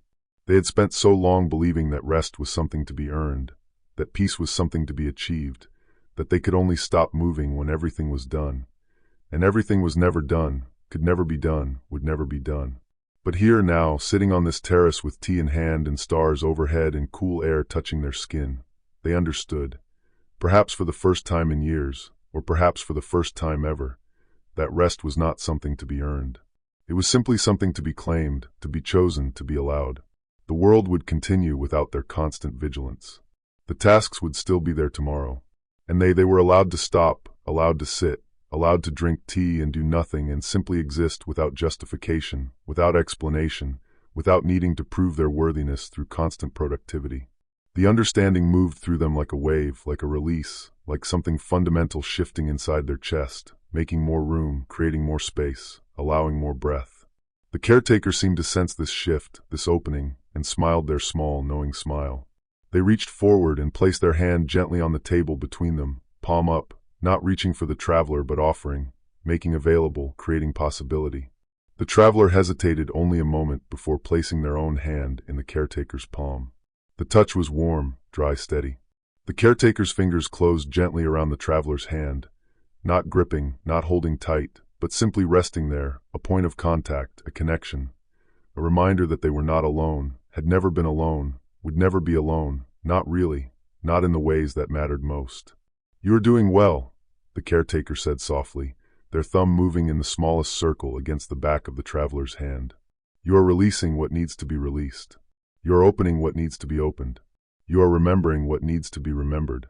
And soon, very soon, you will be ready for the deepest rest of all, the kind that heals not just the body or the mind but the spirit itself, the essential self that exists beneath all the layers, all the roles, all the identities you wear in the waking world." The traveler nodded, unable to speak, their throat tight with emotion, with gratitude, with something too large and too tender to be expressed in words. They sat together, hands connected, tea cooling slowly in their cups, stars wheeling overhead in their ancient, eternal patterns. The night deepened. The air grew cooler still. The valley below became quieter, softer, settling into the profound stillness that exists only in the hours before dawn, when the world holds its breath, when even the wind stops moving, when everything waits in perfect suspension for the light to return. But dawn was still far away. There was still the deepest part of the night to move through, still the most profound darkness to embrace, still the ultimate surrender to experience. The caretaker released the traveler's hand gently and lifted the kettle one final time, dividing the last of the tea between their two cups. They raised their cups slightly, a gesture of offering, of celebration, of acknowledgement. "To rest," the caretaker said simply. "To the courage it takes to stop. To the wisdom of doing nothing. To the healing that happens only in stillness." The traveler raised their cup as well, touching it gently to the caretaker's with the softest clink, and together they drank the final tea, the final warmth, the final gift of the terrace before moving on, moving deeper, moving toward whatever waited in the heart of the bathhouse, in the core of the night, in the center of the journey that had begun when the traveler first stepped into the valley and saw the lanterns glowing, the steam rising, the stars shining down on this place of healing. This sanctuary of rest, this temple of sleep and peace and profound, surrendered silence. The cavern of glowing mineral falls. The caretaker rose from their cushion with a grace that seemed effortless, as though they were made of air rather than flesh, and the traveler followed, setting down their empty cup with a small, satisfying sound, ceramic meeting stone, a quiet punctuation marking the end of tea, the end of conversation, the end of stillness on the terrace. But not the end of the journey. Never the end, not yet. The path leading down from the terrace was different from the others the traveler had walked. It descended more steeply, carved directly into the mountainside, each step cut from the living rock, worn smooth and slightly concave in the center where countless feet had trod before.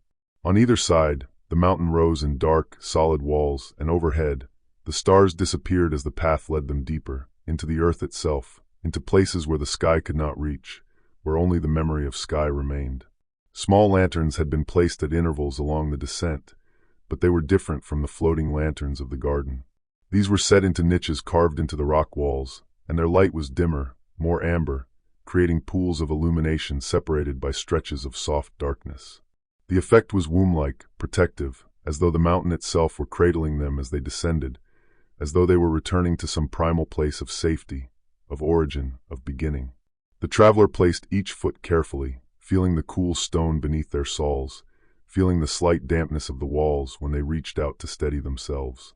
The air grew warmer again as they descended, not the intense heat of the pool of restored breath, but a gentler warmth, humid and thick, carrying with it a mineral scent, earth and iron, copper and salt, the smell of deep places, of water that had traveled through stone for lifetimes before emerging into chambers where humans could encounter it, could be changed by it, could be blessed by its ancient presence. The caretaker moved ahead, their form barely visible in the dim lantern light, sometimes disappearing entirely around curves in the descending path, only to reappear moments later, patient and constant, never rushing, never leaving the traveler truly alone even when they could not be seen. The sound of water grew louder with each step downward. It was not the gentle trickling of the pools above, not the soft lapping of water against stone edges, but something more powerful, more present, the sound of falling water, of cascades, of flow that had weight and force and the inevitable pull of gravity making itself known.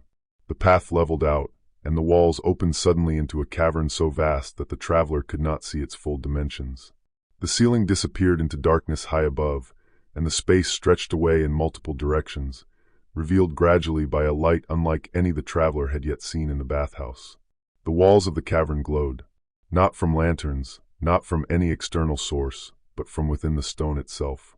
Minerals embedded in the rock, veins of quartz and calcite, deposits of copper and manganese, caught and held what little light existed and amplified it, creating a soft, ethereal luminescence that shifted as the traveler moved, as their eyes adjusted, as their perception opened to this new form of illumination. The walls glowed in shades of pale green and blue, soft gold and faint pink, creating an aurora of color that pulsed slowly, subtly, as though the cavern itself were breathing, were alive, were aware of their presence and responding to it with this gentle display of light and beauty. But more remarkable than the glowing walls was the water. In the center of the cavern, a series of pools descended in natural terraces, each one spilling into the one below, creating waterfalls of varying heights. Some only a foot or two, others tall enough that the water fell through several feet of air before landing in the pool beneath with a sound that was both splash and song, rhythm and music, the eternal percussion of water meeting water, of flow made audible, of the earth's own heartbeat made manifest. The water in these pools glowed as well, lit from beneath by minerals in the stone, lit from within by whatever magic or natural process allowed this place to exist, to be what it was, impossible and real, dreamlike and solid, both fantasy and absolute truth. The traveler stood at the entrance to the cavern, transfixed, barely breathing, unable to fully process the beauty before them.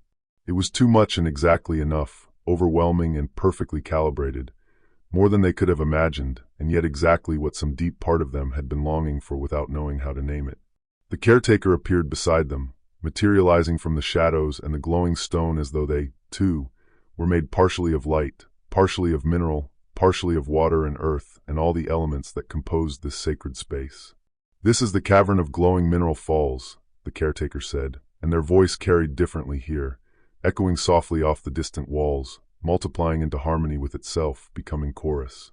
"It is the oldest part of the bathhouse, the place that was here before humans came, before the first pools were carved, before anyone thought to create a sanctuary for rest. The mountain made this place. The water found it. We simply learned to enter it with respect, with reverence, with the understanding that we are visitors here, guests in a temple not built by human hands." The caretaker gestured toward the terraced pools, toward the falling water that caught the glowing light and scattered it into spray, into mist, into countless tiny diamonds that hung suspended in the air before dissolving back into the larger flow.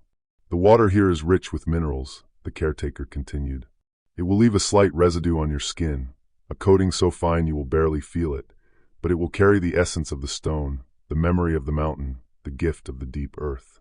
Many say that after bathing here, they sleep more deeply than they have in years, that their dreams become vivid and meaningful, that they wake feeling not just rested but somehow more themselves, more connected to what is essential, more aligned with their own truth."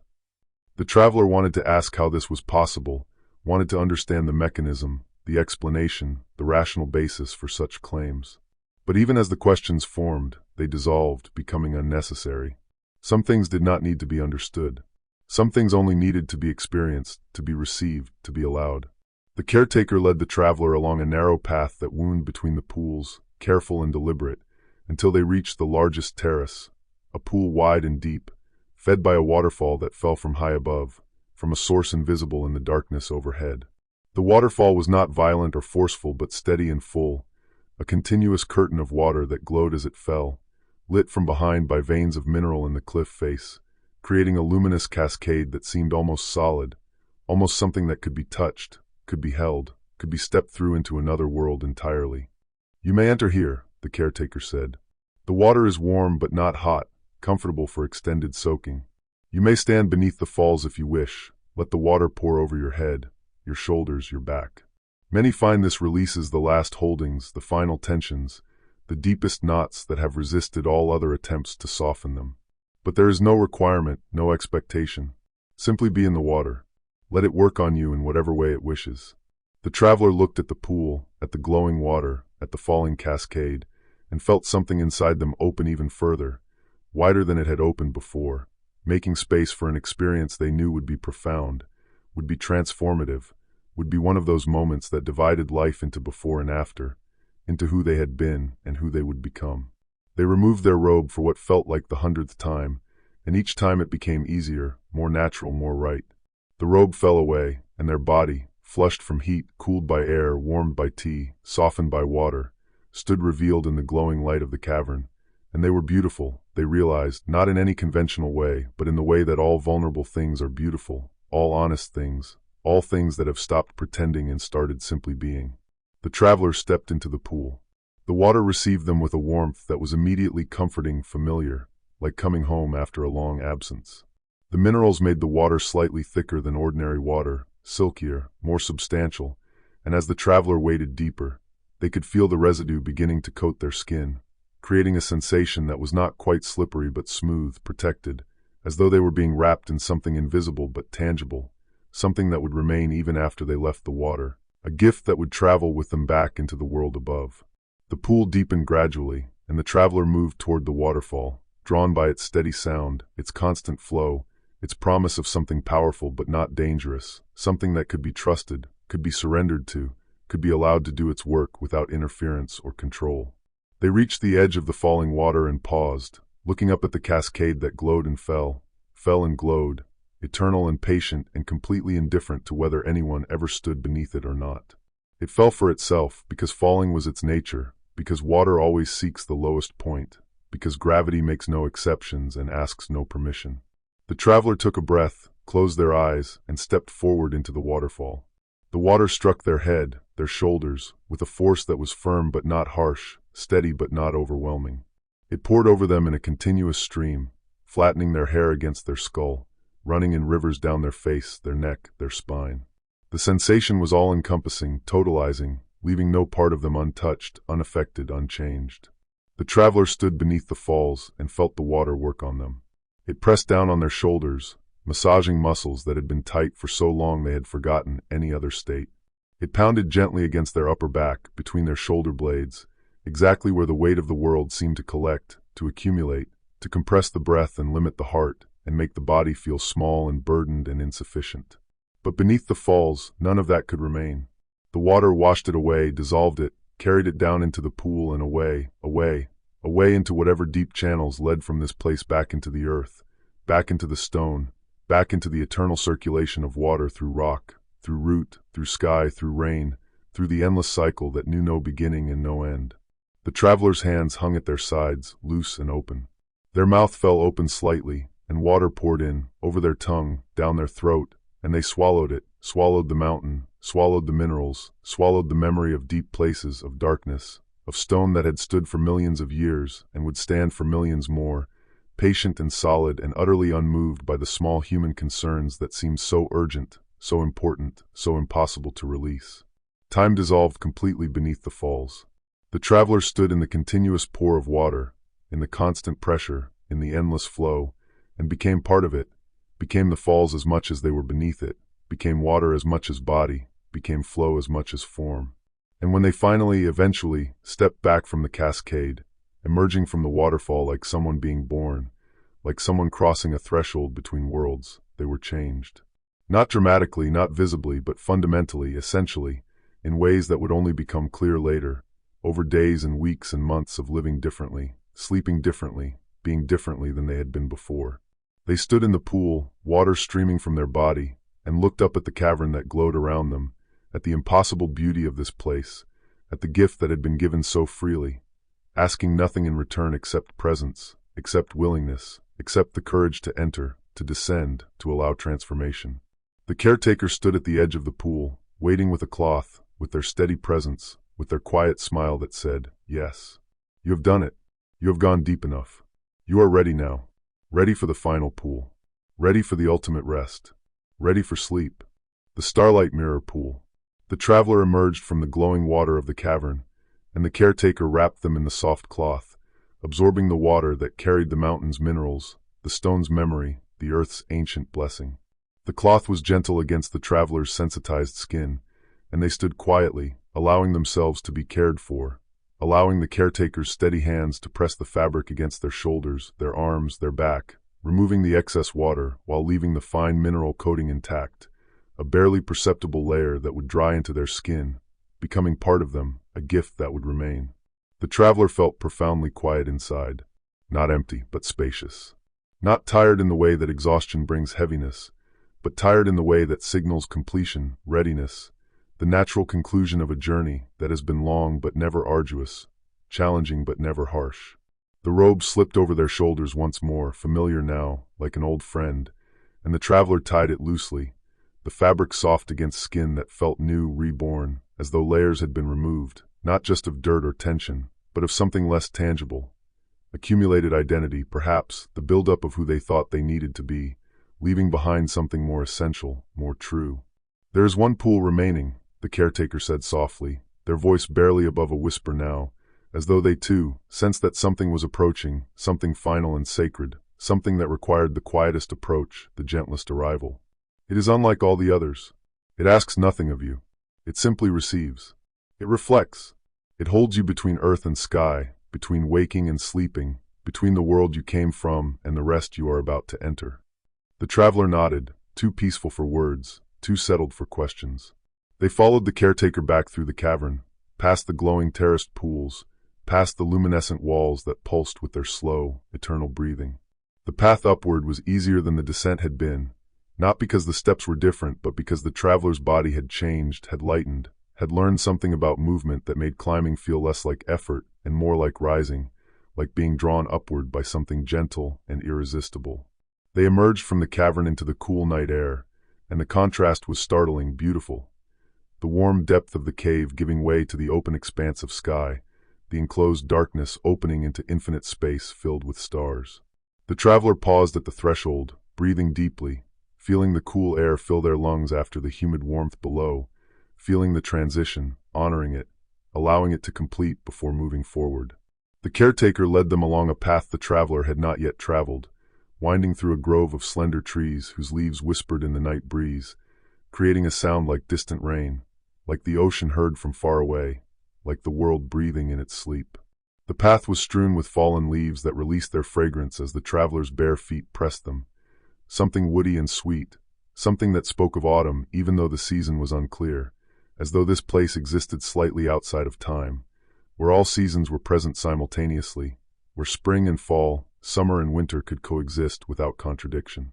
The trees opened onto a clearing at the very top of the bathhouse grounds, the highest point before the mountain itself began its steep ascent into darkness. And there, in the center of the clearing, perfectly round and perfectly still, was the final pool. The Starlight Mirror Pool. It was larger than any pool the traveler had yet seen, but also shallower, its bottom visible even from the edge, smooth, dark stone covered in the finest white sand that gleamed in the starlight like snow, like salt, like ground diamonds. The water was so still it did not appear to be water at all, but rather a solid surface, a polished mirror made of liquid glass, reflecting the sky above with such perfect clarity that the traveler could not tell where the water ended and the reflection began. Every star was visible in the pool's surface. Not just visible but doubled, multiplied, made twice as real. The Milky Way stretched across both the actual sky and the reflected sky, a river of light above and below, creating the sensation that the pool was not a pool at all but a window, a portal, a place where the boundary between earth and heaven had been erased, where the finite and the infinite met and merged and became one. The traveler approached the edge slowly, reverently, feeling that they were approaching something holy, something that should only be entered with the deepest respect, the fullest presence. Around the pool's perimeter, the ground was covered in soft moss that cushioned each step, and placed at intervals were smooth stones, each one positioned as though placed by hands that understood balance, beauty, the way certain arrangements of simple things could create harmony that transcended their individual parts. The caretaker moved to one of these stones and sat, settling into a posture of meditation, hands resting gently on their knees, eyes closing softly. They were present but receding, available but not intrusive, bearing witness but not observing, holding space but not occupying it. The traveler stood at the edge of the Starlight Mirror Pool and looked down into the stars beneath their feet.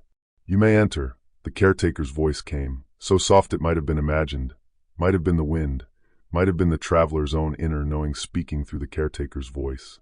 "The water is neither warm nor cool. It is the temperature of your own body, the temperature of blood, of breath, of life itself.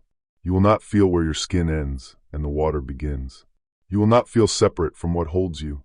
You will simply float, suspended between reflections, between worlds, between waking and the deepest sleep you have ever known." The traveler untied their robe one final time, let it fall, and stepped to the very edge of the pool.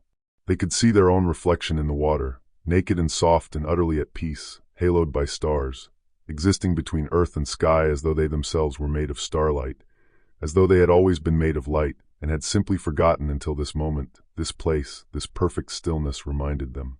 The traveler placed one foot into the water, and the reflection shattered into ripples that spread outward, dissolving the stars, breaking the perfect mirror. But the traveler did not pause, did not hesitate, did not worry about the breaking.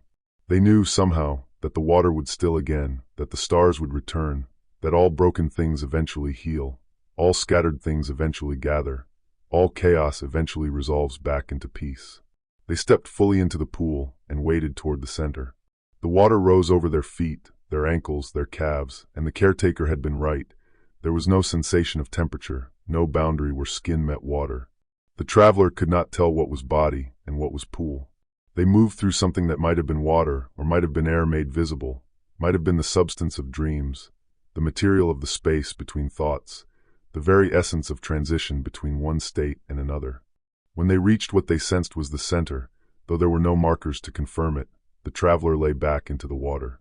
Their body was supported instantly, perfectly, requiring no effort, no adjustment, no treading or balancing. They simply floated, arms drifting slightly away from their sides, legs extending loosely, head tilted back, face toward the sky, ears submerged just enough that all sound became muffled, distant, underwater and dreamy. The water stilled around them, and gradually, slowly, the stars returned to its surface. They reappeared one by one, then in clusters, then in great sweeping arcs, until the reflection was complete again, perfect again, and the traveler floated in the center of the universe, suspended between two infinite skies, held by something so much larger than themselves that they could finally, fully, completely let go. Above, the stars wheeled in their ancient paths. Below, the reflected stars wheeled in perfect synchronization. And between them, the traveler floated, becoming a star themselves, becoming light, becoming the space between stars, becoming the darkness that held the light, becoming all of it and none of it, becoming everything and nothing, becoming only this, breath, heartbeat, presence, being. The traveler's eyes grew heavy, though they tried to keep them open, tried to hold on to this moment, this perfection. But the pool had other intentions. The pool knew what the traveler needed better than the traveler knew themselves. The pool was the threshold between waking and sleeping, between arriving and surrendering, between journey and destination. The traveler's eyes closed, opened slightly, closed again.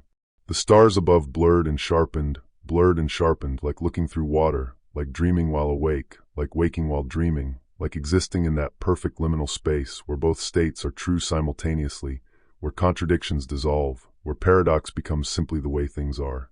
The traveler's breathing slowed, deepened, became barely perceptible. Their heartbeat quieted, settling into the slowest, steadiest rhythm it had known in years, perhaps in a lifetime.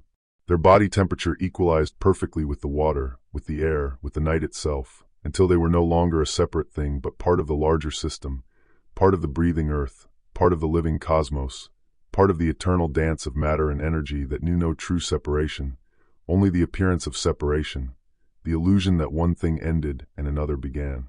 The traveler floated in the starlight mirror pool, and the stars above and below held them, and the water held them, and the night held them, and the mountain held them, and the earth held them, and the universe held them, and nothing was asked of them, nothing was demanded, nothing was required except this: to float, to rest, to allow themselves to be held, to trust that they would not sink, would not fall, would not be abandoned but would be supported, always supported, eternally supported by forces so much larger and more patient and more generous than they had ever imagined possible. Time ceased to have meaning. The traveler might have floated for minutes or hours or days. There was no way to know, no need to know. They existed in eternal now, in perfect present, in the only moment that had ever truly existed or ever would exist. This one, always this one, forever this one. And somewhere in that floating, that suspension, that perfect stillness, the traveler crossed an invisible threshold. They did not notice the crossing. It was too subtle, too gentle, too natural. But they crossed from waking into something else. Not quite sleep, not yet, but the doorway to sleep, the antechamber of sleep, the space where consciousness began to fray at its edges, where thoughts lost their coherence and images arose unbidden, where the day's events dissolved into fragments and the fragments dissolved into sensation, and the sensation dissolved into pure awareness without object, without subject, without any separation between the one who observed and what was observed. The caretaker, sitting on their stone at the pool's edge, opened their eyes and looked at the traveler floating in the center of the stars. They could see the change, could recognize the signs, the complete relaxation of the face, the slight parting of the lips, the absolute stillness of the body, the barely perceptible rise and fall of breath. The traveler was ready. Ready for the final gift. Ready for the blessing. Ready for sleep. The caretaker rose silently from their stone and moved along the edge of the pool until they were closest to where the traveler's head floated. They knelt on the soft moss and reached out one hand, extending it over the water but not touching, holding it there like a benediction, like a prayer made physical, like love made manifest in the simple gesture of offering protection, offering peace, offering permission to let go completely. The caretaker's final blessing of rest. The caretaker knelt at the edge of the starlight mirror pool, their hand extended over the water, over the traveler who floated in perfect stillness, and for a long moment, they simply held this position, silent, motionless, present. The night breathed around them, the stars continued their slow wheel overhead, and the water remained glass smooth, holding its reflection, holding the traveler, holding everything in perfect suspension. When the caretaker finally spoke, their voice was barely audible, less than a whisper, more like a thought spoken directly into the silence, into the space between heartbeats, into the deep quiet that existed beneath all sound. "You have traveled far tonight," the caretaker said, each word slow and deliberate, weighted with meaning, with care, with the accumulated wisdom of all who had ever guided others toward rest. "You have moved through water and steam, through heat and coolness, through light and shadow. You have released what you no longer need to carry. You have remembered what you had forgotten. You have returned to yourself." The traveler floated, barely conscious, hovering in that space between waking and dreaming where the caretaker's words were heard but not processed, received but not analyzed, simply allowed to drift down through layers of awareness like stones sinking through clear water, settling somewhere deep, somewhere true, somewhere that would hold them and know them and keep them safe. "The waters have cleansed you," the caretaker continued, their hands still extended, still hovering, still offering blessing without touch, without imposition, without anything but pure intention. "The steam has softened you. The heat has released you. The minerals have marked you as one who has descended into the deep places and returned changed, carrying the gift of the mountain within your very skin, within your very bones."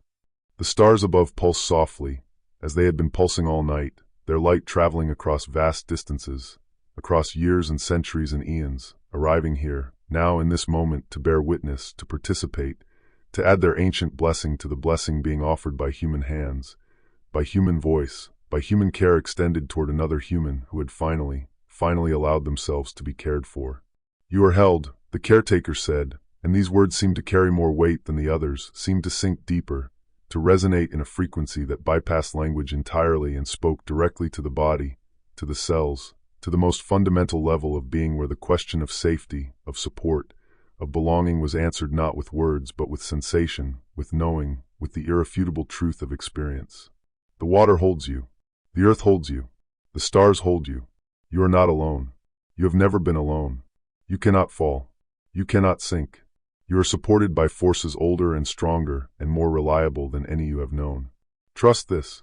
Trust this completely." The traveler's breathing grew even slower, even deeper.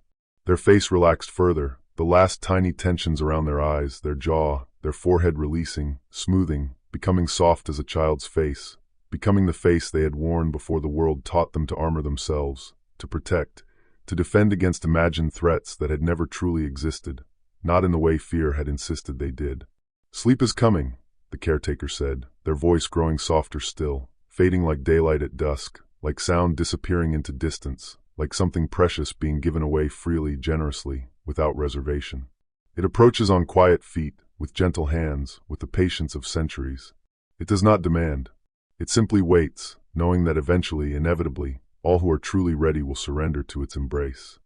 The caretaker's hand moved slightly, tracing a pattern in the air above the water. A spiral, perhaps, or a figure eight, or something older than symbols, something that existed before language, before meaning, before the separation of blessing from blessed, of healer from healed, of one from another. "I give you permission," the caretaker said, and these words carried weight unlike any that had come before, carried authority not from power but from compassion, from the deep understanding that sometimes what is needed most is not instruction but permission, not guidance but allowance, not doing but the freedom to stop doing, to simply be, to simply rest. I give you permission to stop, to cease, to let go of all effort, all trying, all striving. I give you permission to sleep, truly sleep, deeply sleep, to sink down through layers of consciousness into the darkest, quietest, most restorative places where the self dissolves and only peace remains. The traveler's fingers twitched slightly, the last vestige of waking consciousness, the last small movement before complete stillness. And then, even that ceased.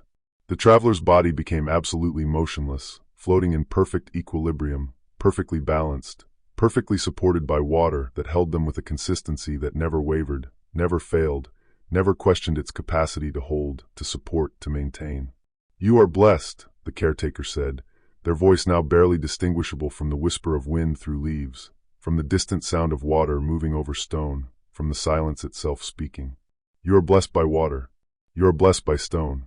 You are blessed by heat and steam and the minerals of the deep earth.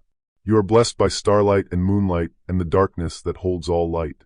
You are blessed by every person who has ever sought rest in this place and found it, their prayers and intentions woven into the very fabric of this space, adding to its power, adding to its capacity to heal, to restore, to return each visitor to wholeness." The caretaker lowered their hand slowly, bringing it to rest over their own heart, completing the circle, completing the offering, completing the blessing by acknowledging that all healing flows through the healer, that all blessing blesses the one who offers it as much as the one who receives it, that there is no true separation between giver and receiver, only the temporary appearance of separation, the useful fiction that allows the sacred work to proceed. "May you sleep peacefully," the caretaker said, their final words barely more than breath, barely more than intention made audible for the briefest moment before dissolving back into silence. "May your dreams be gentle. May you wake renewed, restored, remembered to yourself. And may you carry the peace of this place with you always, a wellspring within your own heart that you can return to whenever the world grows too loud, too harsh, too demanding. The bathhouse will always be here. The waters will always be here. The stars will always be here. And you will always know the way back. You will always be welcomed. You will always belong." The caretaker stood slowly, their movements fluid and reverent, and took several steps back from the edge of the pool, giving space, giving privacy, giving the traveler room to complete the final journey alone, as all such journeys must ultimately be completed. Alone but not lonely, solitary but not abandoned, singular but held within the web of connection that binds all things to all things. The caretaker moved to a place beneath the trees at the edge of the clearing, where a simple mat had been laid out, where they could rest while still maintaining watch, where they could close their own eyes and find their own rest while remaining present, remaining available, remaining the guardian of this sacred threshold between waking and sleeping, between the world and the dreamtime, between consciousness and the great mystery that consciousness emerges from and returns to in endless cycles. The caretaker settled onto the mat, arranged their robes, folded their hands, and allowed their own breathing to slow, to deepen, to synchronize with the traveler's breathing, with the breathing of the earth, with the breathing of the cosmos itself, the great inhale and exhale, the expansion and contraction, the eternal rhythm that knows no beginning and no end. And in the center of the pool, the traveler floated. Their consciousness had dimmed to the faintest ember, barely glowing, barely present, hovering in that last narrow space between waking and true sleep. They were aware dimly of the water holding them, aware vaguely of the stars above and below, aware distantly of their own breath moving in and out, so slowly, so gently, barely stirring the air. But these awarenesses were fading, thinning, becoming transparent, like fog in morning sunlight, like thoughts at the edge of dreams, like the last coherent images before sleep claims consciousness completely and transforms everything into something else, something stranger, something that follows no rules but its own mysterious logic. The traveler's last waking thought was not really a thought at all, but a feeling, a profound sense of gratitude, of completion, of having arrived at a destination they had been seeking without knowing they were seeking it, of having found something they had lost without knowing it was missing, of having been given a gift so perfect, so complete, that no words could capture it, no memory could fully hold it, no description could do it justice. But it didn't matter. The gift had been received. The journey had been completed. The work had been done. And now, at last, finally, after so long, after so much, after everything, now the traveler could sleep. The last ember of waking consciousness flickered, dimmed, and went out. The traveler's awareness dissolved into darkness, Not frightening darkness, not empty darkness, but warm darkness, soft darkness, the darkness of deep earth and deep water and deep rest, the darkness that existed before light and would exist after light, the darkness that was not the absence of something but the presence of something else, something older, something more fundamental, something that held all potential, all possibility, all peace. And floating in the starlight mirror pool, held between earth and sky, between stars above and stars below, between the world they had come from and the world of dreams they were entering, the traveler slept. Truly slept. Deeply slept. Completely slept. Their body floated, perfectly still, perfectly supported, and their breath continued, slow and regular, and their heart continued to beat, steady and calm, and life continued to flow through them. But consciousness had departed, had been released, had been allowed to rest in a way it had not rested in years, perhaps in decades, perhaps ever. The stars wheeled overhead in their ancient patterns. The water held its perfect stillness. The night deepened toward its darkest hour, the hour before dawn, the hour when the world holds its breath, when the veil between worlds grows thinnest, when magic is most possible and miracles most ordinary. And in the center of it all, in the heart of the bathhouse, in the most sacred pool, the traveler slept and sleeping, began to heal in ways that went deeper than body, deeper than mind, deeper than anything that could be named or measured or understood. Healing that happened in the soul, in the spirit, in the essential self that existed beneath all layers, all identities, all the accumulated debris of living. The caretaker, resting beneath the trees, smiled softly in their own half-sleep, sensing without seeing that the traveler had crossed the threshold, had found the rest they came seeking, had been granted the gift of true peace. The blessing had been given. The blessing had been received. The circle was complete. And all that remained was sleep, and the healing that sleep brings, and the dreams that would come like gentle visitors, like quiet friends, like whispers from the deep self speaking truths that could only be heard in the language of symbols, in the grammar of images, in the syntax of the subconscious mind finally free to express itself without the interference of the waking world's demands. Settling into stillness and drifting into deep sleep, the traveler floated in the starlight mirror pool, and the universe breathed around them. There was no separation now between the traveler and the water, between the water and the air, between the air and the stars, between the stars and the infinite darkness that held them. Everything was one continuous field of being, one seamless whole, and the traveler existed within it not as a separate thing, but as a temporary pattern, momentary arrangement of matter and energy that had briefly taken form, had briefly been conscious, and was now releasing that consciousness back into the greater flow, surrendering individuality back into unity, allowing the small self to dissolve into the vast self that had always been there, waiting, patient, eternal. Sleep deepened. The traveler sank down through layers of consciousness like a stone sinking through water, slowly, gently, without resistance. The first layer dissolved, the layer of words, of language, of naming things. The constant internal narration that had run through their mind for their entire waking life, commenting, analyzing, judging, planning, all of it fell silent. No more words. No more thoughts constructed from words. Only sensation without language. Only experience without commentary. Deeper still.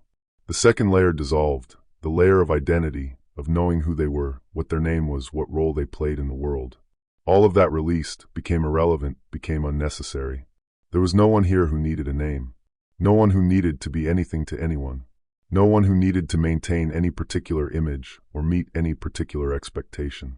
Just existence, pure and simple, without the burden of being someone specific. Deeper. The third layer dissolved, the layer of memory of past and future, of the timeline that stretched behind and ahead. All the events that had happened, all the things they needed to do tomorrow, all the regrets and hopes and plans. All of it drifted away like morning mist, like dreams upon waking, like sand through loose fingers. There was no yesterday. There was no tomorrow. There was only now, except that now had become so vast, so eternal, that it had ceased to be a point on a timeline, and had become instead the only thing that existed, infinite present, eternal now. Deeper still. The fourth layer dissolved, the layer of the body itself, of feeling physical boundaries, of knowing where skin ended and world began. The traveler could no longer feel their arms, their legs, their torso, their head. There was sensation, yes, but it was diffuse, general, impossible to locate. Warmth everywhere and nowhere. Support that came from all directions and no direction. The body had become permeable, transparent, almost absent, almost forgotten, almost released entirely. And deeper still, down through layers that had no names, through states of consciousness that rarely visited the waking world, through territories of mind that only revealed themselves in the deepest sleep, in profound meditation, in moments of transcendence that could not be summoned, but only received when all conditions aligned, when all resistances fell away, when the universe decided, in its vast compassion, to show a glimpse of what lay beneath the surface of ordinary awareness.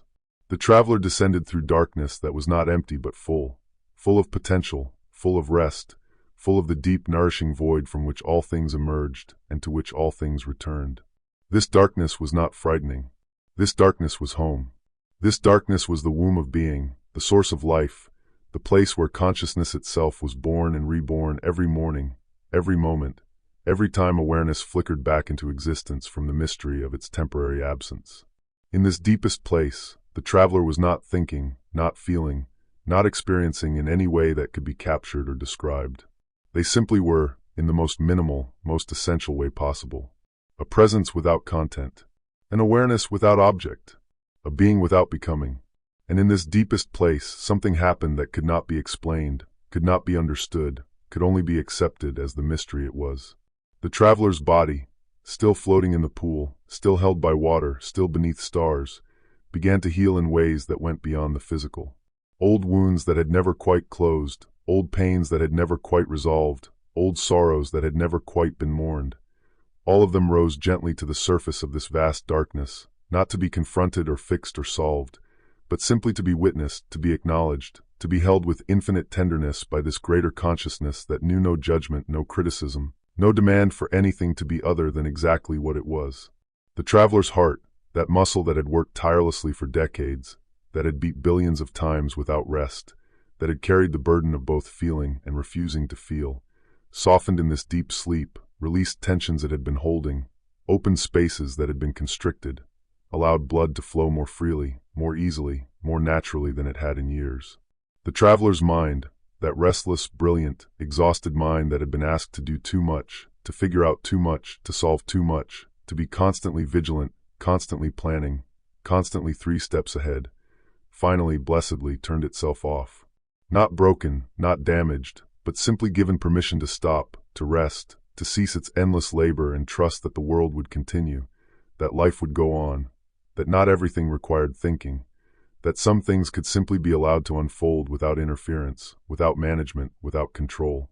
The traveler's spirit, that essential core that had been dimmed by years of compromise, by years of small betrayals of self, by years of saying yes when they meant no and no when they meant yes, began to glow again, faintly at first, then brighter still, like a coal that had seemed dead but was only buried beneath ash, needing only the gentlest breath to rekindle it into flame.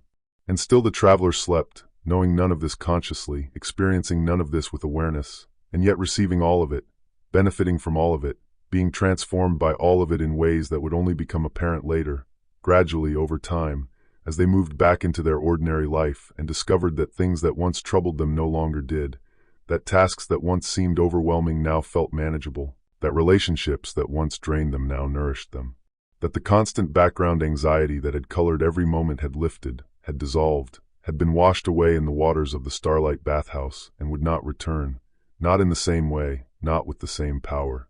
Above the pool, the stars continued their slow dance. The constellations that had been visible when the traveler entered the water had rotated, had been replaced by new configurations, new patterns, new arrangements of ancient light. Orion had set behind the western mountains. The Pleiades had climbed high into the southern sky. The North Star held its position, constant and unwavering, the single point around which all others revolved, the one fixed reference in a universe of motion. The caretaker beneath the trees had fallen into their own deep rest, their breathing synchronized perfectly with the travelers, their heartbeat aligned with the same slow rhythm.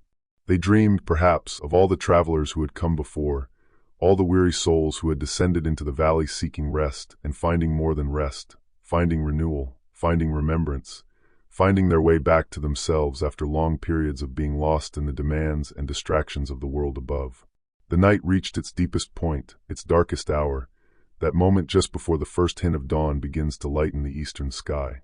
This was the hour when sleep was most profound, when healing was most complete, when the boundary between conscious and unconscious became so thin as to be almost non-existent, when dreams arose not from personal memory but from something older, something collective, something that belonged not to one individual but to all of humanity, to all of life, to the great dreaming consciousness that wove through all things and connected all things in ways too vast and too intimate to fully comprehend. The traveler's breath had become so slow, so subtle, that it was barely perceptible. The rise and fall of their chest was minimal, almost imperceptible, occurring only once every 20 seconds, every 30 seconds, each breath lasting an eternity, each pause between breaths stretching into infinity. This was the breath of deep meditation, of profound trance, of states so far removed from ordinary waking consciousness that they bordered on the miraculous, on the impossible, on the sacred. And in this depth, in this darkness, in this profound stillness, something completed itself.